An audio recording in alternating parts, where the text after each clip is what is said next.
Are you searching for the best in online black radio? Then go to blacktalkradionetwork.com, helping you filter through the noise. Real talk, black talk.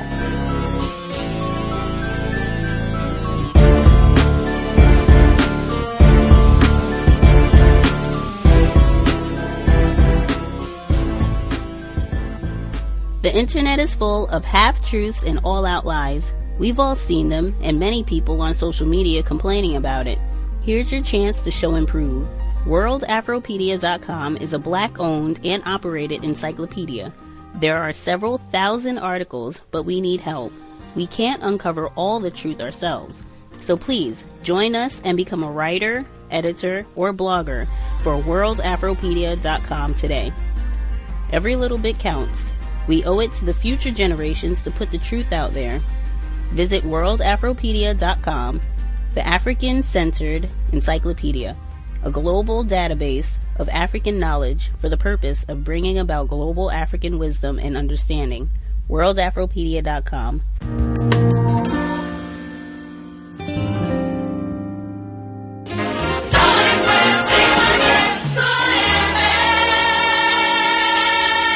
That's a nappy-headed hose.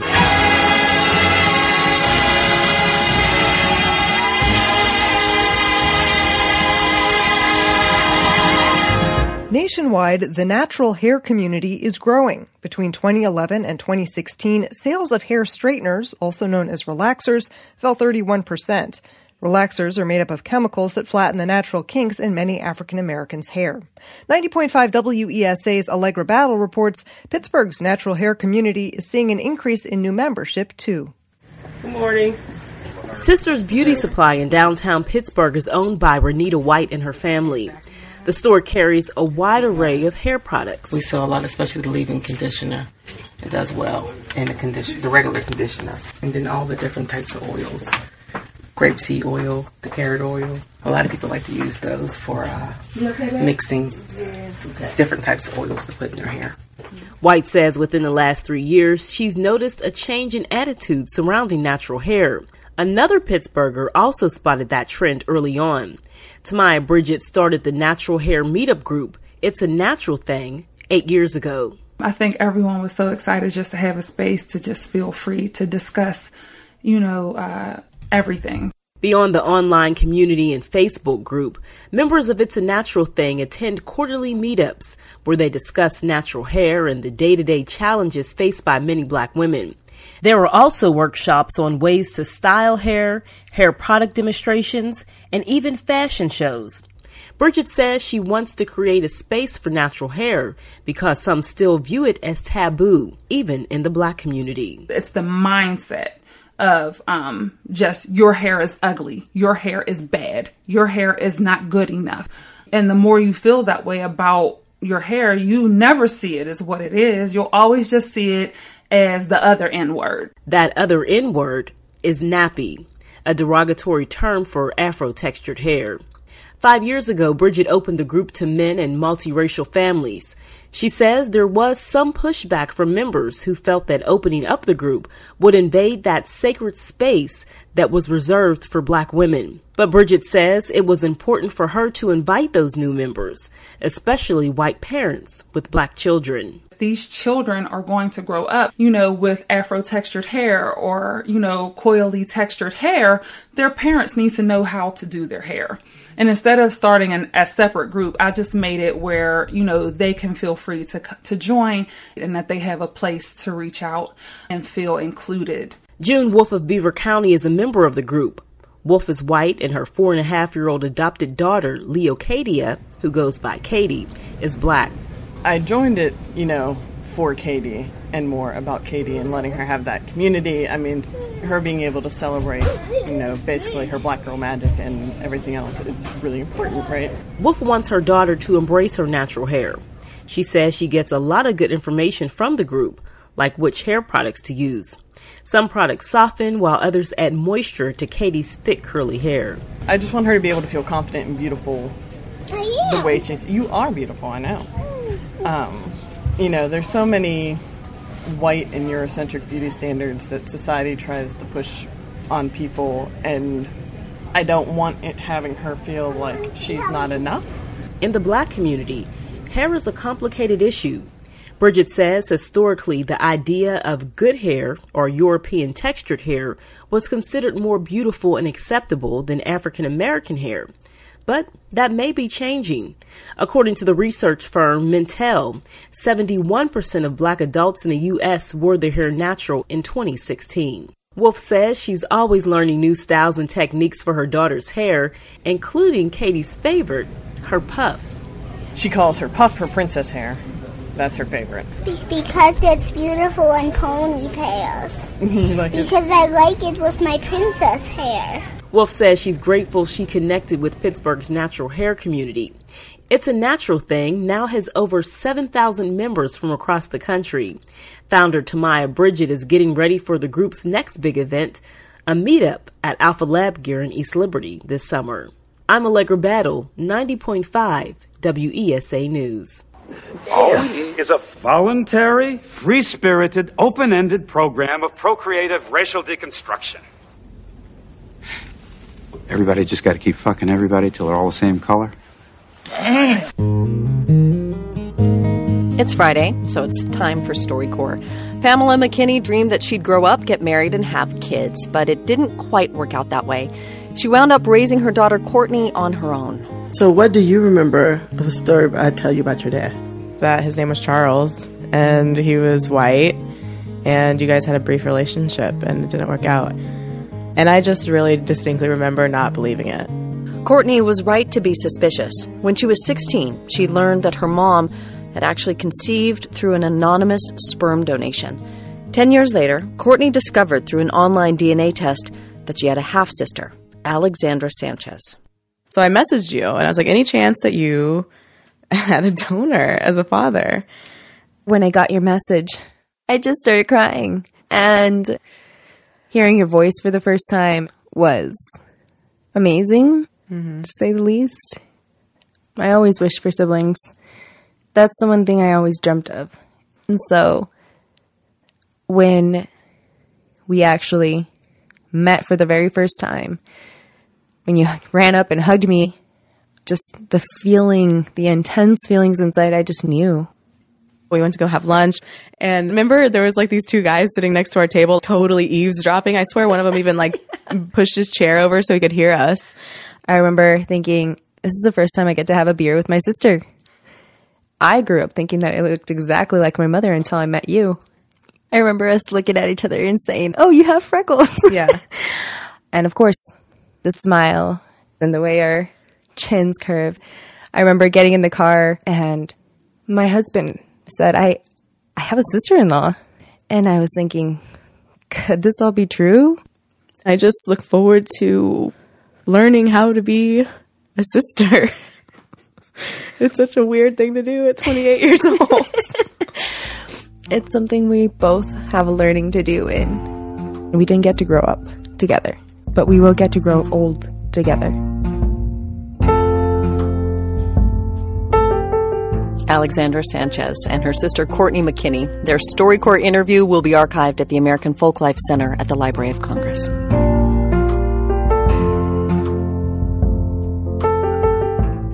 On this Father's Day, that of all the rocks upon which we build our lives, we are most dependent on the family. The family is that most important foundation. And we are called to recognize and honor how critical every father is to that foundation. They are teachers and coaches, they're mentors, and they're role models. They are examples of success and the men who constantly push us towards success. But if we're honest with ourselves, we'll admit that too many fathers are also missing. Too many fathers are MIA. Too many fathers are AWOL.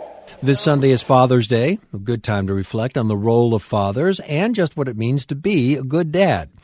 The North Carolina Fatherhood Conference takes a day to look at those questions. Each year, the Family Resource Center South Atlantic hosts the event. It's geared to giving dads the tools and guidance they need to create stronger bonds with their children. And joining me now is Derek Bird, co-founding member and program director of Family Resource Center South Atlantic.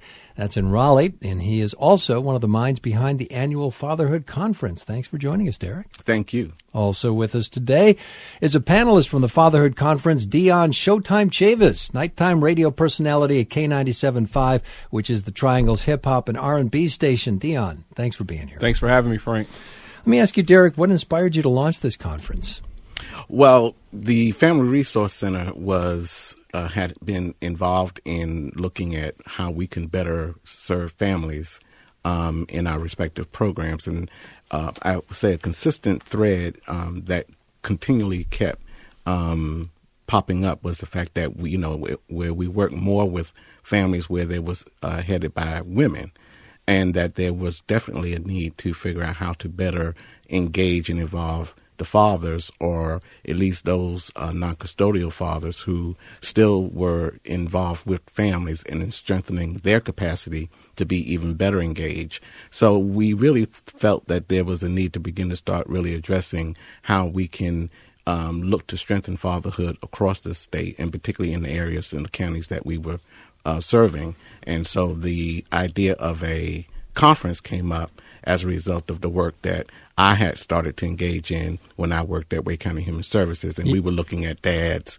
and how we could better involve dads in our programs and services through Wake County. Yeah, that's interesting. You're working for Wake County Human Services, and that's when you begin to notice that every time you turn around and try to help the dads, the programs just aren't there. Lots of stuff in place for moms, but not so much for dads. So what was missing? What would have helped? Well, I think that the gap is kind of there's a lot of different gaps. Let me just say that. I think there's institutional gaps where, again, historically, a lot of programs and services and organizations just never really purposely made a point of making sure that there were programs for fathers, or that they geared programs for fathers.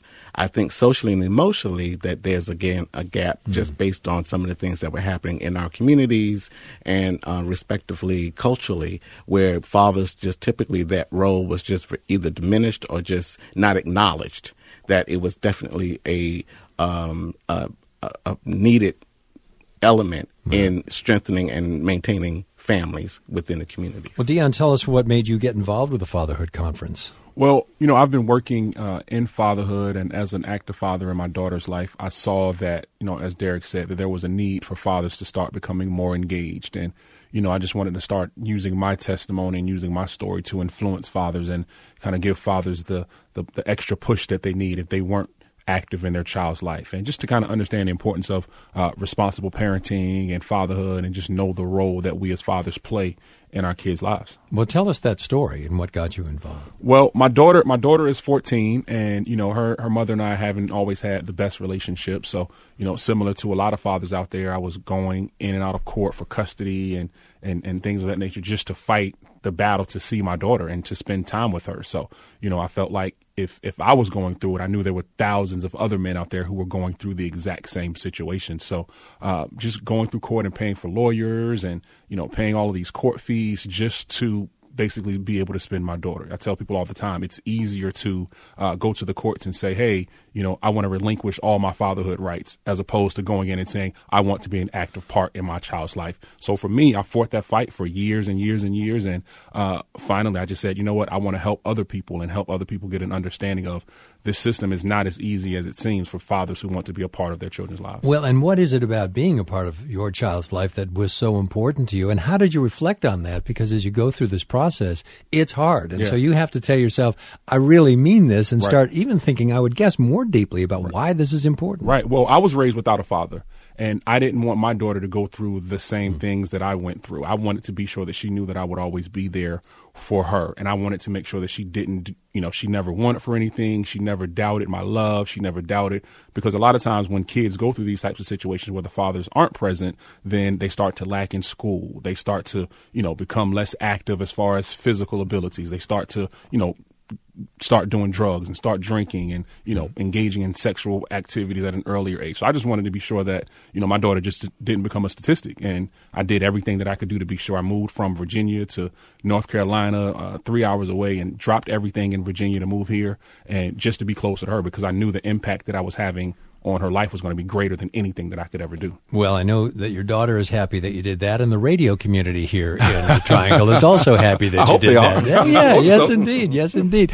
Derek, let me ask you a little bit. You said something earlier about the role of fathers is underappreciated, and I think you made reference to our community. So I'm assuming you're talking about it within African-American communities, that the role might be underappreciated, or are you saying more generally? Well, generally, but of course it does it manifests itself more so in our African American and Latino communities. And I think, again, that is not necessarily because that's something that we do internally. That's all of the external factors. So what is that? What are those factors? What are those pressures that make it even more difficult to... Well, I think we just look at the institutional inability to, purposely make sure that there are services and programs tailored to fathers. And what are those programs? What do they look like? How do you help fathers? Well, I think, one of the things that we found in our task force is that, there is, a lot of our institutions where there are, particularly in our social services institution, they're very heavily staffed with women. So you have to look at what are those biases that women already have towards men, and how do they transfer their own experiences to that work. So that's one thing. Secondly, again, historically, institutions just always catered to mothers. Mothers were seen as the caretakers, the nurturers, and the ones who basically had the responsibility of really working with and managing the children. Dad was out just, working and financially supporting the family, but never was given that option or allowed to be that nurturer and to be the person who the school called or take the child to the doctor when they were sick and things like that. So everything was always geared towards mom and not dad. So that's one of the challenges and barriers that men in general, parenting have had to go through. And then there's a whole host of other things that we look at just historically with African-American Latino families, that, racial equity and access. If men are working and that's their role and responsibility to that degree to assure that financially they're supporting their families, if they are in need of services, well, if everything's closed at 4 or 5 o'clock in the afternoon, how are they going to access these services and programs? And then they need to be very specific to, what men and what fathers really need, because you can't provide what you do in a parenting class for moms that's going to transfer and be the same for dads. So you really have to be very intent in making sure that you're doing something specifically geared towards fathers. So those are suggestions for changing the institutions, the way in the framework, the way in which we deliver services. What do you tell the dads when they come to your conference? What programs do you have for them that can guide them and help them be better fathers? Well, what the conference does is it allows for us to have a conversation, a celebration, and a reconciliation around strengthening fatherhood. So we have a conversation around why is it important that dads matter? Why is it important that fathers are engaged and involved with their children and their families? What are the benefits of that? What are the challenges? What are the barriers? And then the celebration comes, to the fact that we have to be willing to celebrate who we are as fathers, and that we do matter, and that we are acknowledged and recognized, at least within our own community, that we are doing a great job and we're contributing to our families and to our children's well-being and to our community, and that is something that is not often done enough. And then the reconciliation is coming with, okay, so now that we have done all of this, where do we continue to start to do this work, and who can we bring on board as a collective or as a collaborative to help make sure that we are creating a culture and a process that allows for father engagement, father involvement across North Carolina. Dion, you have blogged about this. You've spoken about this. Things fathers should be doing to be more engaged. Sure. Give us some suggestions and some tips and things that you think dads ought to be paying attention to. Yeah, well, like I said, my daughter is 14 and I'm the father of a newborn who's just 4 months old at this point. So I'm starting to do it all over again. But just from this 14-year journey so far, as fathers, one thing that always sticks out to me is how many fathers think that they have to spend a certain amount of money to see their child, or they have to spend money and get their children the best shoes or take them to the biggest amusement park, when at the end of the day, these kids only one time.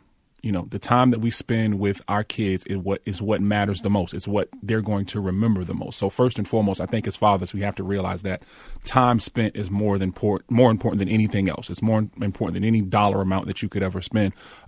But also just find a way to kind of build a bridge with your kids and find, what are they into? A lot of kids these days are into technology. A lot of kids these days are into social media. They're into music. They're into all of these things. That's kind of what I talk about during my workshop at the conference. Like, how can we as fathers meet the kids where they are? How can we find out what they're into, what they're involved in, and just infuse our love for them into that? One of the things that my daughter, just as an example, we started our own YouTube channel. So we have a YouTube channel called The Glad Dad. So on The Glad Dad, I saw that she was interested in doing challenges, and, we were seeing all of these Bean Boozle challenge and all of these crazy challenges. And I said, well, I can do that. And, I decided it's something that we would do together. And, for a lot of people, it's something that, you're on YouTube with your child. But for me, it's just the ability to spend time with her and to be able to go back and kind of document her growth over the last 5-7 years. I'll go back and look at the first video that we recorded, and she's a totally different person at this point, 5 years later. So just kind of finding those interests and connecting with the children and, just meeting them where they are. You talked about the importance of social media. And by the way, 4-month-old, so congratulations. Thank you. And so that's 2 children. Let me tell you, as an experienced father, everything that you learned in raising your daughter, useless for the second child. Throw it out the window. Makes no difference. No, you are a rookie all over again. Yes. So let me just with say that. No sleep. That's right, and no sleep. No sleep. And, by the way, you're older. Right. Yes, and all slower. Of that. Yes, and slower. And these kids are faster, so. But that aside, social media, that's the other thing. And that's, particularly as kids move into teenage, that's where they want to be alone. Yeah. They want to be separate from you. So how do we deal with all of that? How deeply engaged do we become in their social media networks? Yeah, I think it's rough. I think it's really hard. But I think, a lot of times as parents, we can kind of fall to the pressure of saying my child has to have social media at this point. My daughter was 13 before I even let her get her first social media. And at that point, I told her she could choose one, and she chose Snapchat. Because these kids are so used to, having technology and being able to do certain things as far as gaming. And, I tell anybody, like, they come out of the womb with a phone in their hand and a tablet in their back pocket. They know how to work these gadgets better than you and I ever could. So we have to find a way to not necessarily let them fall into the pitfalls of social media, because cyberbullying is a real thing. And, the differences between our generations, Frank, is that, if someone was going through something at school, that issue stopped at 3:00 when the bell rang or when you got off the school bus. Now those issues continue because the kids are still connected with each other after school. So if there's an issue going on with bullying, if there's an issue going on with someone being teased about their weight or whatever the case may be, there's no disconnect. So in my house, we have a rule: all social media and all electronics go off at 9:00. So at 9:00, we turn the phone off, and that's it. And we can't be afraid to take those devices away. And at dinner time, there's no phones at the table during dinner time at my house. So, as parents, we kind of have to realize that we are still the ones who make the rules, and we have to model the same behaviors that we want our kids to display. A lot of times we don't want our kids to pick on people on social media, but at the same time, we go back and talk about, oh, well, this person didn't get enough likes on this picture and stuff like that. So, we have to model the behavior that we want to see, and they can kind of look at that. I watched a white riot in Portland, Oregon on television the other night.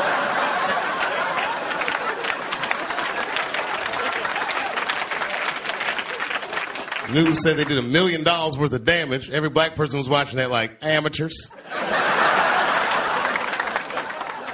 From early state laws that opposed African-American settlers to KKK members influencing politics in the 1920s, the Beaver State has seen its share of racial prejudice. Eliza Canty-Jones is editor of the Oregon Historical Quarterly.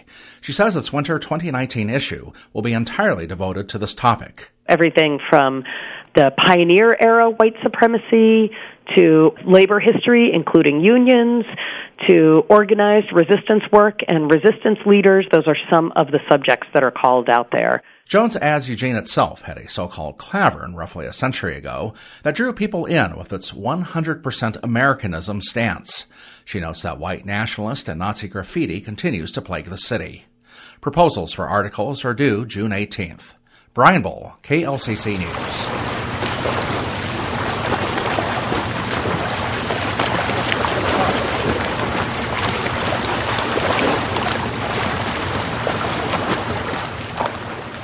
Back in 1959, a physician in Biloxi, Mississippi, led a group of black people onto a segregated beach to protest discrimination. The protesters were repulsed by white homeowners and the police, but the wade-in, as it was dubbed, became part of the civil rights movement, not only in the Deep South, but also in the North. Connecticut and other northern states also had a long history of wealthy white folks barring people of color and the less affluent from their sandy shorelines. So in the 1960s, the Connecticut beaches on Long Island Sound became the target of wade-ins, often led by activist Ned Cole. Historian Andrew Carl has written a book titled Free the Beaches, the story of Ned Cole and the battle for America's most exclusive shoreline. Andrew, welcome to Living on Earth. Thank you for having me. Please describe for us briefly what the beaches were like along the Connecticut shore in the 60s and 70s, and who got to use them. Well, they were very limited in their public access. It was a 253-mile shoreline. 72 miles of it was white sand beaches, and of that, only 7 miles were open to the public. The rest were in the hands of private homeowners, private beach associations, which were sort of like gated communities, as well as clubs and other residential corporations. So it was a shoreline that was effectively off limits to the general public. It was something that really was exclusive to the upper middle class and wealthy communities that were fortunate enough to live or own summer cottages along the shore. So onto this scene of unequal beach access comes Ned Cole. Who was he and what led him to lead a campaign to free the beaches? Yeah, so Ned Cole was a young white Irish Catholic, recent college grad who in 1964, he was working in a comfortable job in the insurance industry in Hartford, Connecticut, and was very distraught after the assassination of John F. Kennedy, sensed that spirit of a kind of new frontier of volunteerism, of civic engagement was in danger after his death, and quit his job and decided to found an anti-poverty organization called Revitalization Corps. He fashioned it as a domestic peace corps that aimed to get middle-class white Americans, primarily those who sort of were living in sort of relative privilege and comfort, to become more involved in solving the problems of poverty, of segregation, and of racism in America. He came to the issue of beach access almost by accident. He and the volunteers, many African-American mothers who lived in the communities where he was serving, wanted to sort of find ways to get children out of the city during the summer, give them more cultural enrichment activities, whether it be trips to the countryside or other excursions. And they just decided during the summer of 1971 that they would start leading trips down to the shore. They didn't think of it as a protest at all. They thought of it as just another sort of activity that they could do during the summer when kids are out of school. They loaded up a bus of children and mothers and headed down to the state shoreline and discovered that there was very little access available to them. There was few places that they could actually go, and the beaches that they did try to access, they were not welcomed at. Hey, remind us how much access that poor black kids growing up in public housing in the 60s and 70s had to places where they could play or cool off on hot summer days there in Connecticut, whether it's Bridgeport or Hartford or whatever. No, this was a real serious issue. I mean, this was something I talked a lot about in the book, is how, the summer season really brought a whole host of injustices and deprivations into focus. And it was oftentimes as a result of tragedy. There was a shockingly high number of children in cities like Hartford and Harlem and in many cities across the country that would drown each summer, oftentimes playing in unsupervised bodies of water. And they were there because there was few other options available. This was something that the Kerner Commission, which studied civil disorder in the 1960s and looked to sort of understand the roots of African-American unrest, found that, in fact, recreation and the sort of lack of decent and safe places of recreation ranked very high on the list of African-American grievances in some of the cities that were racked by violence. during these years. What did the law say about the public right to access the beach, and where did the idea that beaches belong to everyone come from originally? Yeah, I mean, the idea that the shoreline belonged to the public originated in the Roman Empire. In the year 530 CE, the Roman Emperor Justinian proclaimed that shorelines are common to mankind, that they're subject to the same law as the sea itself, and that no one can be forbidden from approaching them. This idea, which later became known as the public trust doctrine, has deep, deep roots in Western law. It formed the basis of English common law, this notion that beaches were public land, and then it became part of American common law with the founding of the Republic. So this notion that beaches are public property has deep, deep roots in American law. So Ned Cole begins really a campaign to free the beaches. And he takes this busload of kids and mothers down to the shore, and there's not a lot of access. What's the turning point when he decides, hey, I need to make this a cause? Yeah, no, it really, I think you can sort of date it back to that summer of 1971 when they went to the town of Old Lyme, Connecticut, which was one of the many old upper middle class, wealthier communities along the shore, and were greeted very hostilely by the homeowners who felt as if, this was their private beach. This was they were trying to sort of access what was a private beach association's shoreline. The sort of anger and hostility that greeted him really unnerved him and woke him up to some of the realities of racism in these places that had not really been on their radar. I mean, these are isolated, small sort of little summer enclaves of people with sort of great privilege. And it turned his attention to seeking to first engage with these communities. And as they became increasingly resistant and hostile to his very presence, seeking to sort of protest and draw attention to this issue. There's a passage from your book that describes one of his demos, if you could call that. It's an amphibious invasion of one of these beaches. Could you please read from your book there? I think it's page 187. Yeah, sure. On the ride to the shore, the kids could barely contain their excitement. It would be a 4th of July to remember. As the Long Island Sound came into view, the vans pulled into the boat landing, located next to the private club whose festivities they would soon be crashing. Ned and one of his assistants leapt out of the van and began unfastening the boats from the roof and dropping them into the water. Someone else hung a ladder off the pier. Once everything was in place, Ned and volunteers scurried down the ladder and into the boats. The children strapped on their life jackets, climbed aboard the vessels, and headed out to sea. On the shore, members of the exclusive Madison Beach Club, who underwent a rigorous vetting process and paid a $300 annual membership for days like this, were trickling out onto the beach and planting themselves underneath one of the club's neatly arranged green umbrellas.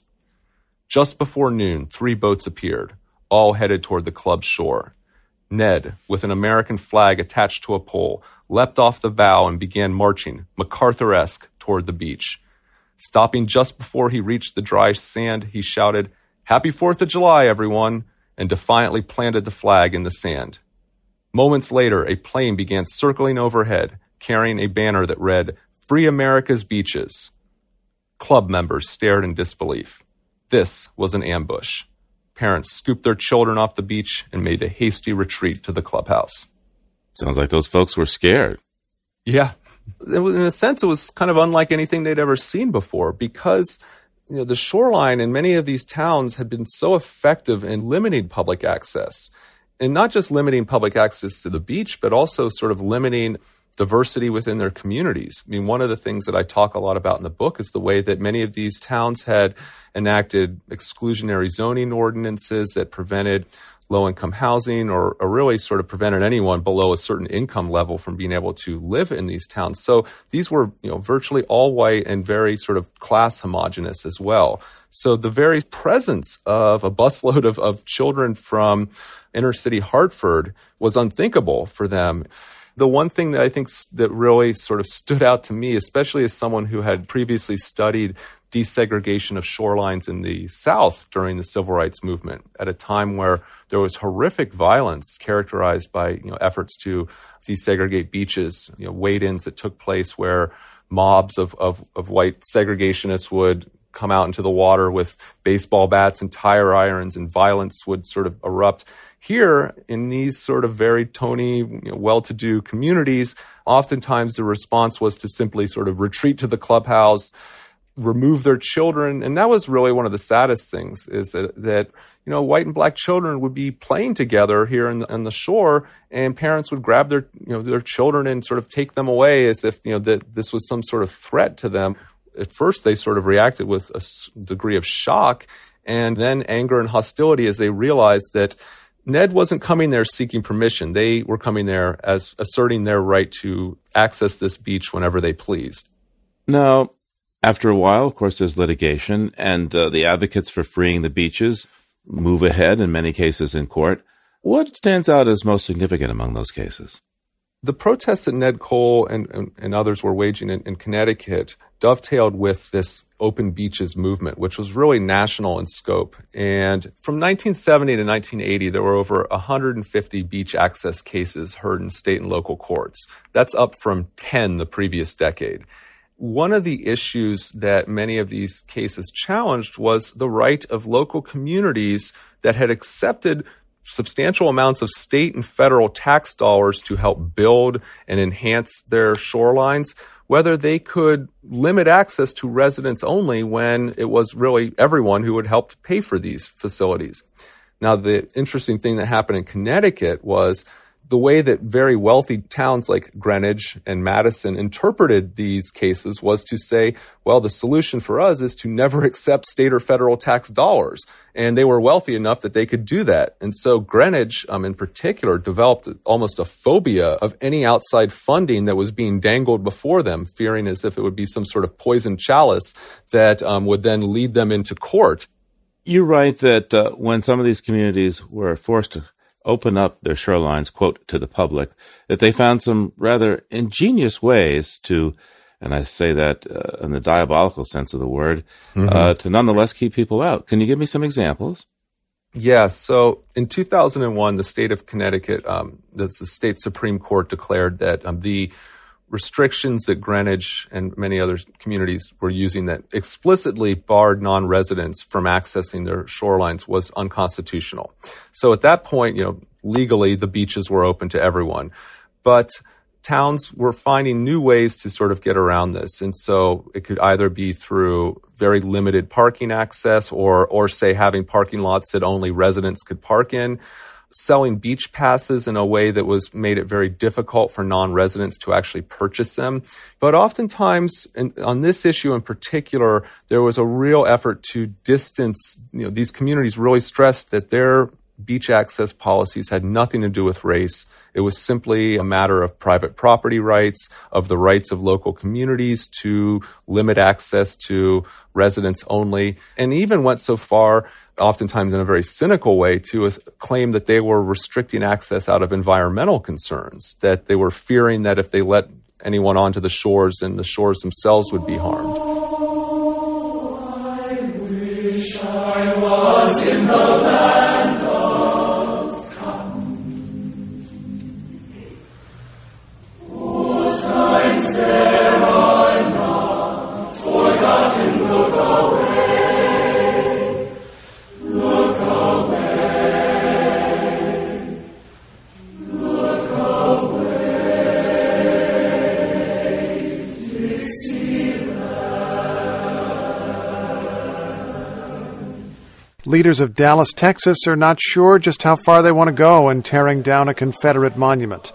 The city got rid of its statue of Robert E. Lee. That seemed automatic after the protest over a Lee statue in Virginia ended with one person killed. But what remains in Dallas is a much larger memorial. The city has wavered over what to do with it, and some of the wavering is among African-American lawmakers. NPR's Wade Goodwin reports. Dallas's Confederate monument soars more than 50 feet into the air with a mustached Johnny Reb atop, facing south, of course. At each corner of the base are the four heroes of the lost cause. Jefferson Davis, President of the Confederacy. We have Robert E. Lee, we have General Albert Sidney Johnson, and we have General Stonewall Jackson. John Fullenwider is a medical librarian and, more to the point, a Dallas activist and organizer who's been fighting for years to get the city to take its Confederate memorials down. This is not a history lesson. This is a celebration of white supremacy that we are demanding be taken down. Wow! Hey, yo, drama, hold up, son. Hold on. Stop the motherfucking record. Right. I want you to Pondy replay, drama.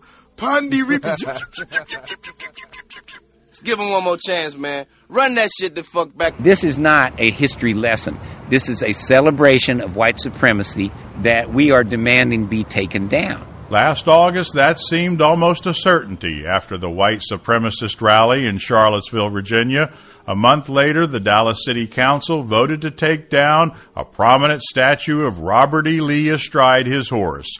And so Lee and Traveler were carted away. But as the months passed, enthusiasm for further action began to wane. At a contentious public hearing, the mayor and council were attacked as erasers of history and racist against whites. But what was surprising to many was that the 9-6 margin to keep the city's main Confederate memorial up, at least for now, came from 3 out of the 4 black city councilmen. Dwayne Caraway, the mayor pro tem and key African-American council leader, explains why they didn't vote to take down the memorial. If we had voted that way, then we would lose the game. Yes, the statue would be gone, but what would be there? Tanell Atkins, another prominent black city councilman who actually brought the motion to defer taking the memorial down, explained, everyone in America is watching the city of Dallas and asking, are we doing the right thing? The third African-American councilman, Casey Thomas, said afterward he wanted a second task force to study whether the memorial should be removed. With their 3 votes, Thomas, Atkins, and Caraway could have brought the Confederate memorial down immediately. So why didn't they? Caraway explains. The statues, all of that is coming down. But do you have to take down the whole thing? Do we have to start rebuilding from ground up? What Caraway wants is not completely clear. He would like the Confederate statues gone, but wants to keep the base and perhaps put statues of civil rights icons. But his vote, along with Atkins and Thomas's, has drawn scorn from some of Dallas's most respected black leaders. No, we were all stunned. We didn't see this coming, and a compromise with white supremacy is a compromise with evil. Reverend Frederick Haynes III has been the leader of Friendship West Baptist Church with more than 12,000 members for 35 years. The influential pastor was named to the Confederate Monuments Task Force to advise the city. Haynes is flabbergasted that 3 of the 4 black city councilmen voted to keep the memorial up, and he's wary of their explanation that the Confederate statues will come down someday. The history of Dallas that I thought we were getting over of compromising with people who want to uphold white supremacy. That's been Dallas's history, and as far as I'm concerned, it's plantation politics. The dominant political player seems to be Dallas Mayor Mike Rawlings. Rawlings is a moderate white Southern Democrat who really wants to try to work out a compromise that would keep the Confederate memorial in place while still mollifying anti-Confederate liberals. The mayor readily acknowledges the city's Confederate memorial is a monument to white supremacy, but instead of tearing it down, he wants to make it into a teaching moment, add some sort of historical context that could theoretically balance it all out. We have an opportunity right here to do something that I think everybody in the city of Dallas could come and see and make us as a city heal. I don't know what it is yet, but I sure am not interested in kind of wiping the slate clean of everything and destroying something that's 122 years old. The mayor says he wants to think through all of the options, and it's apparent he swayed 3 of the city's black city councilmen to his thinking.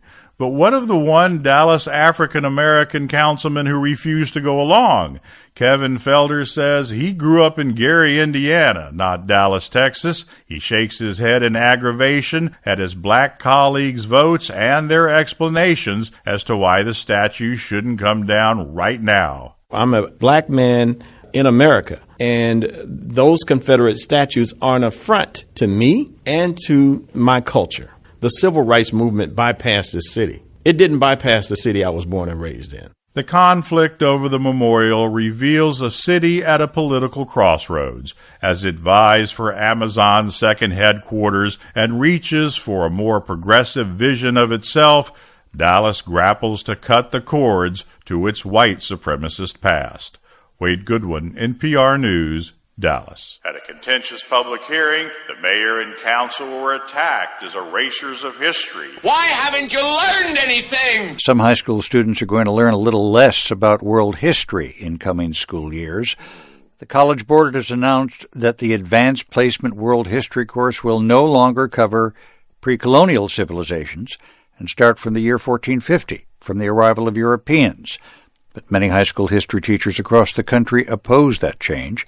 One of those teachers, Amanda Duhamel, who taught the course for 5 years at a high school in Oakland, California, spoke out at a forum in Salt Lake City. You cannot tell my black and brown students that their history is not going to be tested and then assume that that's not going to matter.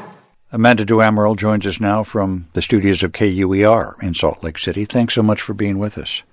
Thank you so much. What are your concerns about the effect of this decision? So as an AP World History teacher, I know that with the way that the exam has been, students have had the opportunity to really dive into content in their deep past, right, and look at things all around the world and draw comparisons through them. And with this change, those things will no longer be assessed, and we're really just cutting down history to about less than 600 years. Doesn't a good teacher like yourself already have to leave out a lot if you're dealing with 10,000 years of history? Yeah, I mean, teaching history is a lot about making choices based on what you're teaching and what lens you're teaching it through. But I think what College Board will need to focus on is to really train teachers in how to teach students how to ask big questions and how to, organize the material in thematic ways so that we can understand the context of the world that we live in today, because it's complicated and it includes all people, and we can't just look at it from what's happened in the last 600 years. What about schools that might say, look, we can offer courses in history that is essentially pre-Columbian, let's say year 0 to 1450, and offer the AP course from 1450 to current day? I think there's value in learning world history over more than 1 year, for sure. My issue right now is the exam itself is only going to cover 1450 to the present. And so whatever you're teaching, students are going to ask, is this going to be on the test? And if it's not, they tune out. What should we know about that some history courses don't emphasize enough? One thing is just I think about Africa. When especially black students learn about African history, a lot of times it just starts at slavery. And something that I got a chance to really learn about in teaching AP World is, the Mali Empire and the riches of the West African nations. And even someone like Mansa Musa, who's the richest person to ever live. And he was an African king. And that's not something that many students know or many people know. So I think that's just something really cool for students to know and understand that those riches were part of their history. Those achievements were part of that. Amanda Duhamel, thanks so much for being with us. Thank you so much. Hitler had the supreme fascist state. And what was he worried about in Europe and in Germany? He was worried about white genetic annihilation. What is everybody in Europe worried about now? White genetic annihilation. All these people from Syria coming up in here. A state lawmaker in Arizona is catching a little bit of heat from his party following some statements he made about how there aren't enough white kids to go around in the state's public schools. This is State Representative David Stringer. Now, I don't want to put words in his mouth. I want to be fair to him. So why don't you hear from him himself? Let's take a look at the video. 60% of public school children in the state of Arizona today are minorities. That complicates racial integration because there aren't enough white kids to go around. But when you look at that 60% number for our public school students, just carry that forward 10 years, 15 years. It's going to change the demographic voting base of this state, and that's what's going on around the country. Immigration is politically destabilizing. President Trump has talked about this. I'm very concerned about this. This immigration today represents an existential threat to the United States. If we don't do something about immigration very, very soon, the demographics of our country will be irrevocably changed, and we will be a very different country. I want you to focus on the most important sentence in that rant. Immigration is politically destabilizing. At the end of the day, it always goes back to that. We are the Republican Party. We are racist. We are hateful. People don't usually like to vote for us because of those reasons, unless they look like us. So we need to do something about immigrant kids. We need to do something about immigrants. They're politically destabilizing. That's what it's really. Look, they, of course, think they're inferior, that immigrants are inferior. But more importantly, they're worried about what increased diversity means for them and their political future. That's what they really care about. And by the way, there aren't enough white kids to go around. So what is your solution? There are a lot of immigrants who have become legalized here in the United States. They're going to continue getting married, having kids. They might even mix with white kids later on. So, like, what's your solution? Like, forced procreation among white couples? But only whites. Only whites, yes. Because there aren't enough white kids to go around. Where are they going? So, he didn't say legal immigrants versus illegal immigrants. Right. He said whites.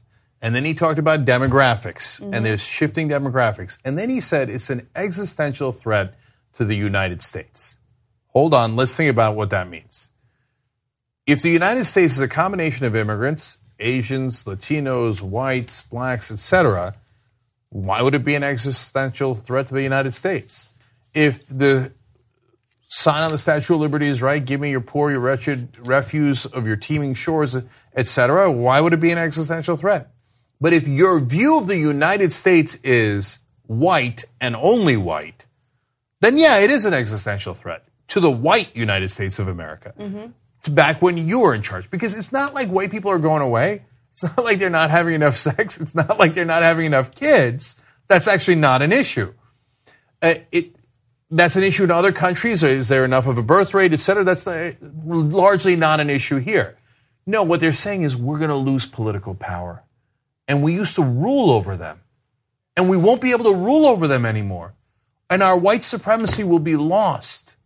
This is the reason why the redistricting happens, gerrymandering happens. This is exactly the reason why states like Ohio are now making it even more difficult for people to vote.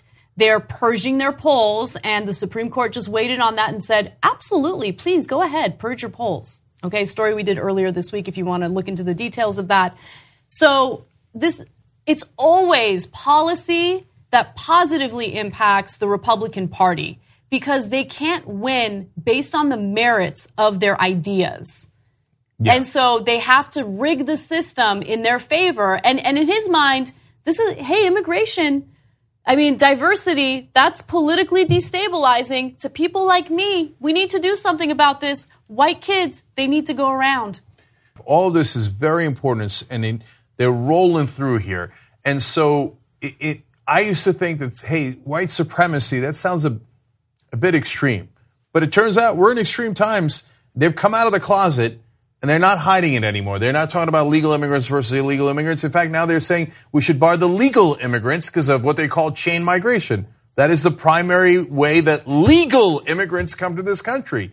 They don't want that anymore. Why? Because they're afraid they're going to lose their supremacy. It's real, and they're now just admitting it. So, Anna, did the guy apologize? Of course he didn't apologize. Look, to the credit of some Republican state lawmakers, they did come out and reject him, which is actually a fresh of breath air in this era, because Representative Steve King has been retweeting well-known neo-Nazis, and Republicans on a federal level haven't denounced him, still haven't denounced him. So it's nice to see that some Republican state lawmakers in Arizona have come out and condemned him for these statements. But overall, I mean, the strategy now is to double down on your bigotry. That's what Trump does. He never apologizes, and it's worked out smashingly for him. And Stringer not only didn't apologize, he said, well, look, the president says similar things. Mm-hmm. Well, unfortunately, that's true. And he then started talking about African Americans and how they're not assimilating. Doubling down. Okay, wait a minute. African Americans have been here for centuries. What do you mean they're not assimilating? What does that mean? I don't know what, I literally don't know what it means. Do you want them to be white? They can't be white. I don't know what you want them to do. It's not like he says, some people aren't, still have accents. Wait. What do you want them to do about why do you care? Why does that bother them so much? Okay. The whole notion of assimilation coming from people like him is beyond insulting. As long as people come here and they follow our rules, follow our laws, they can practice whatever culture they want, as long as they're not breaking any of our laws. I don't care if it makes you uncomfortable. Like the fact that people with accents make him uncomfortable gives you a sense of who he is and how devastatingly insecure he is as a human being. He went on to talk about how people that came in the past from Ireland, Sweden, and Norway, etc., did not have accents. Well, okay, they had accents in the beginning, you idiot, right? Second of all, people from Ireland speak English. So, poor example. Anyway, he's like, but they don't have accents anymore. Well, okay, then welcome the Latinos that are coming to the country, and they won't have accents in one generation. So, for example, I came when I was 8. I don't have an accent. You must love me, right? My guess is no, you're not going to, whether it's accents or not accents, you don't love them. And it's because, in his case, he's a proud, apparently, white supremacist. That's right. And he's a state representative in the state of Arizona. If you're a Latino or any non-white person that he represents, do you think he's representing you? Because he sees you as something that's politically destabilizing. He sees you as a threat to his white supremacy, and he sees you as someone to be commanded and controlled, and not someone to be respected and to represent. He thinks my job is to lord over you, not to represent you. They should vote him out of office as quick as humanly possible. Get a job! Get a job! Get a job! Get a job! Get a job! Get a job! Get a job! Get a job! Get a job! He was shocked. He was in disbelief. And he suddenly was fearing for his safety. Imagine showing up to work and finding this white-only sign in the office. That's exactly what attorney Corey Bennett, who's based in San Francisco, says happened to his client at Vivint Solar in Sacramento. He's now FaceTiming with us. It's strange to have to tell the solar company that sunshine is the best disinfectant, but it's pretty clear that Vivint Solar needs to open its doors and look at what's going on inside its warehouses. Now look at this. It's actually a makeshift fort surrounding the desk. As you can see, the chairs are back here. Now, Bennett says his client, Tayshawn Solomon, a father of 4, had had enough. Throughout his employment, he was referred to with the N-word by white coworkers. He was subjected to gestures, comments, and suggestions that were racist in nature. According to the official complaint filed in court this week, Solomon was told to reach his black hands out when being handed a box by a non-African-American supervisor who also offered him a banana, saying, "Monkeys like bananas." Solomon resigned. He really needed this job. He couldn't afford to quit, but he felt like his safety was in jeopardy. I think we'd also like to see the company take this seriously in terms of addressing the personnel who participated in this. You don't just build this white pride playhouse one day unless you've got a real culture problem. Now, the company released this statement. I want to step out of the shot so you can read it here. They say, "We typically have a policy of not commenting on specific personnel matters or pending litigation. However, in this case, we wish to extend a sincere apology to Mr. Solomon for the deeply concerning and understandably upsetting situation he endured." Mr. Solomon's experience was an isolated one, and it has been addressed by our HR team to ensure something like this never happens again. Mr. Solomon's experience simply does not reflect the values or culture of Vivint Solar and stands in direct contradiction to our core values as a company. Racism is alive in publicly traded companies in the state of California. As progressive and forward-thinking as we like to consider ourselves, it's still there. When you're a cop, you can torment freely and see me valley, then seize it outy, then beam proudly, turn a routine traffic stop to your season finale. When you're a cop, you can shoot a motherfucker by the trailer park. Plenty evidence, straight events will be razor sharp. Then turn around and taser perp, bar blazing perp, I'm a cop. A St. Petersburg police officer is off of the job tonight after using a racial slur. The person who first brought up the complaint had just been ticketed by Officer Michael Naples when they exchanged some words. News Channel 8's Jamel Lene is joining us live tonight from the St. Petersburg Police Department with more on the story. Jamel. Well, good evening to you, Keith. I can tell you that the man who shot this video says he just couldn't believe that he was called the N-word by an officer. Levante Daniels had his cell phone camera rolling when St. Pete police officer Michael Naples called him the N-word. Oh, you heard? You're a piece of. And if you can hear my reaction, I'm completely thrown off by the fact that a police officer to my face just called me in 2018. And that immediately, it upset me to the point where I'm a father. So I have to explain this to my kids in 2018. Naples resigned this morning after Daniels contacted the department last night and posted the video, which started going viral. At 1 o'clock this afternoon, Officer Naples resigned from the police department.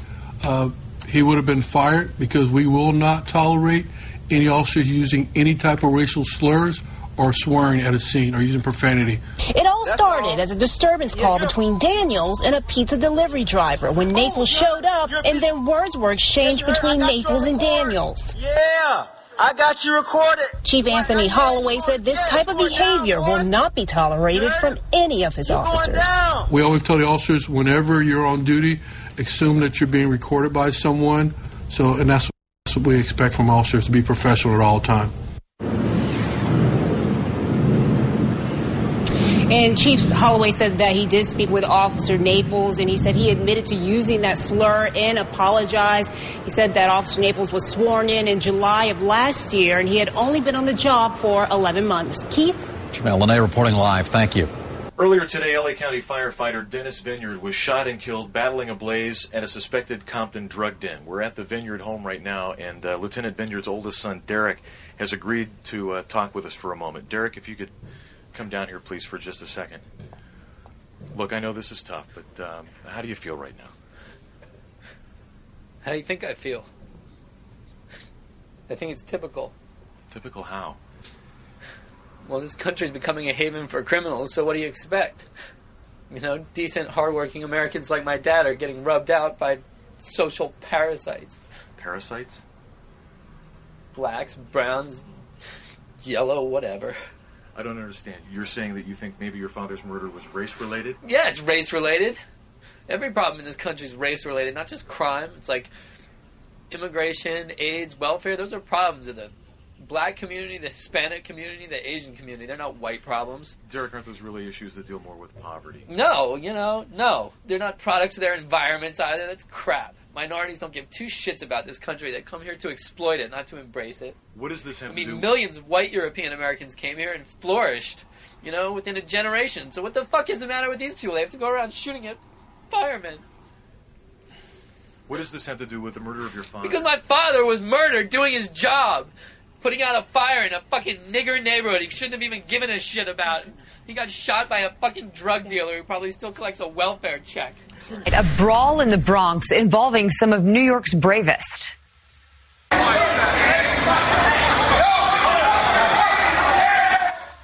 Cell phone video shows a group of off-duty uniformed firefighters behaving badly. It happened Wednesday night in the concourse section not far from Yankee Stadium. Witnesses say some of the firefighters appeared drunk. Police responded, but no one was arrested. The video has been handed over to the city's Department of Investigation. Meanwhile, Fire Commissioner Daniel Nigro says anyone who was engaging in that behavior will be held accountable.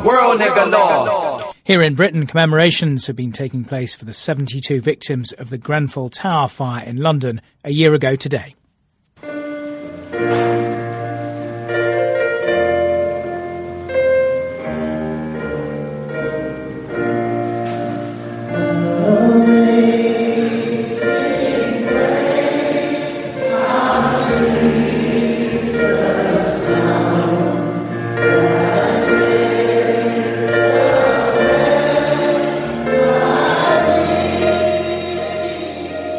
Bishop of Kensington, the Right Reverend Graham Tomlin, addressed the service of remembrance at St Helen's Church. We pray that Grenfell Tower would turn from a symbol of pain and loss, a symbol of our failure to care for one another, into a symbol of change and renewal. We long for Grenfell Tower in 10, 20 years' time to be a symbol of a time we learnt to live differently, where no community had to grieve as this one has done. The 24-storey apartment block housed families from a host of countries in one of the richest boroughs of London. An official inquiry into the disaster has heard evidence of a series of catastrophic safety failures. Hundreds of survivors were made homeless and left traumatised by the blaze, the worst in Britain since World War II. The BBC's Claire MacDonald was at the tower block this morning. Well, the mood here is incredibly sombre. It's very reflective as well. Grenfell Tower is now wrapped in a plastic sheath, but with the green love hearts at the top of it, which has become a symbol of remembrance for Grenfell and the 72 people who lost their lives. And it was actually lit up in a green light at 6 minutes to 1 o'clock this morning. That was the time the fire service received the first call, and the names of all 72 victims were read out at a memorial at the local church at 1:30 a.m. this morning. But there is, it has to be said, Ollie, there is anger too.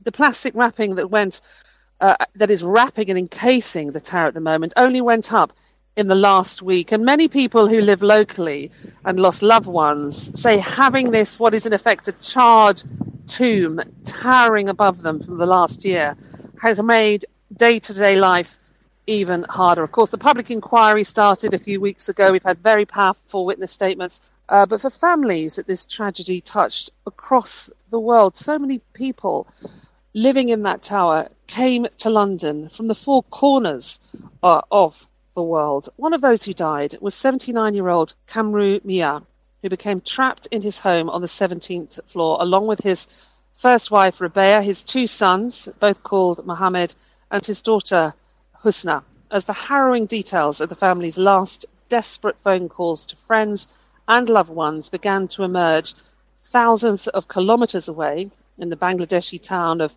Mulvi Bazaar. Another family would be left shattered. That night, I came from mosque after prayer and went to sleep. My cousin, Abdul Rahim, called me from London and told me Suzan's uncle's house has caught fire. Pray for him.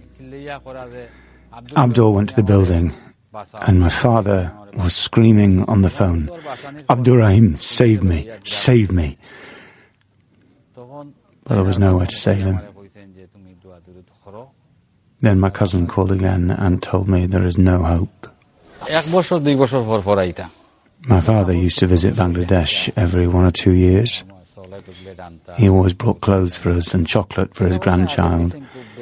He always sent money to us. Without it, we would not have been able to build this house. This is 1 year now.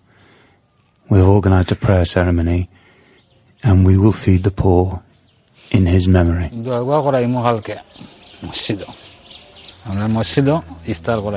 Kamru Mia's son Hakim talking to the BBC from Bangladesh. Well, for over 27 years, Antonio Ronconolato lived in Grenfell Tower. Dan Damon has been speaking to him about the night of the fire a year ago. I was on the 10th floor. I was in bed. My son Christopher was coming home around 1:40 a.m. and he realized that the tower was burning, was ablaze, and he called me straight away and he said, Father, get out of there as quickly as possible because the tower is burning, literally burning. And I said, what are you talking about? He said, yes, get out now. So basically, I got up, I assessed a little bit the situation, went to the living room, to the kitchen, and I realized that there was so many noises, so much noise, so many police outside, sirens from fire brigades and so on. So shortly after, Christopher sent me a photo that he took of the tower burning. And when I saw it, I opened it and I realized, oh my God, it's a really big thing here. So I'm in trouble. And you realized that you couldn't get out, the smoke was too thick, but you got conflicting advice, didn't you? Some people said get out and some people said stay. Yes. Well, basically the people outside, or the crowd gathering outside, they would tell me, get out. But I was constantly on the phone with Christopher, and maybe the second or third phone call that I had with him, he passed me to a fire marshal, and so I explained to him, where I was. And he told me, okay, stay put, mate, because somebody's coming to get you. And he told me the fire is not right next to you, it's on the other side of the tower. We know you're there, we're coming to get you, stay there. And I said, okay. However, when I assessed the situation, the smoke was extremely thick, extremely hot, very acrid. It was really very, very risky to go out. And I picture myself trying to escape. And I was thinking, you cannot see anything, you cannot be able to breathe. What if you inhale so much smoke and you lose your senses, you trip over? So I decided to follow the instruction and to stay put. And did somebody come to get you? Yes. Well, during that night, then many things happened. There was smoke coming into my flat through the windows. The smoke detector went off, making a lot of noise. And then I received a lot of calls from friends and family and colleagues from work, trying to find out what was going on and trying to tell me, what to do or not to do. And to a point where I decided, okay, hold on, they don't know exactly, what I'm experiencing here, so I better reject all the calls from now on. Also because I wanted to keep the line open for my son, for Christopher, to give me information and to keep a line open for him. And then finally at around 6 o'clock, after, another call with Christopher, he passed me on to a fire marshal and he told me, we're coming to get you now, just be ready, somebody's coming to get you now. And really a few minutes after, 2 firemen, they came, they knocked at the door, I opened them. And I was ready with my rucksack, my passport, Christopher's passports, documents, laptop, my watches and everything. So important things that I could put together. And basically I was ready to go and they told me, are you ready? I said, yes. Okay, then let's go. And they put a totally wet towel on my head. And I had a small towel also in my hand and in my mouth. So to try to filter the air a little bit. And I followed them. I was holding on the jacket on the fireman in front of me. The fireman behind me was protecting me, and we went down very well synchronized down the stairwell. And within 2.5 minutes, we came down.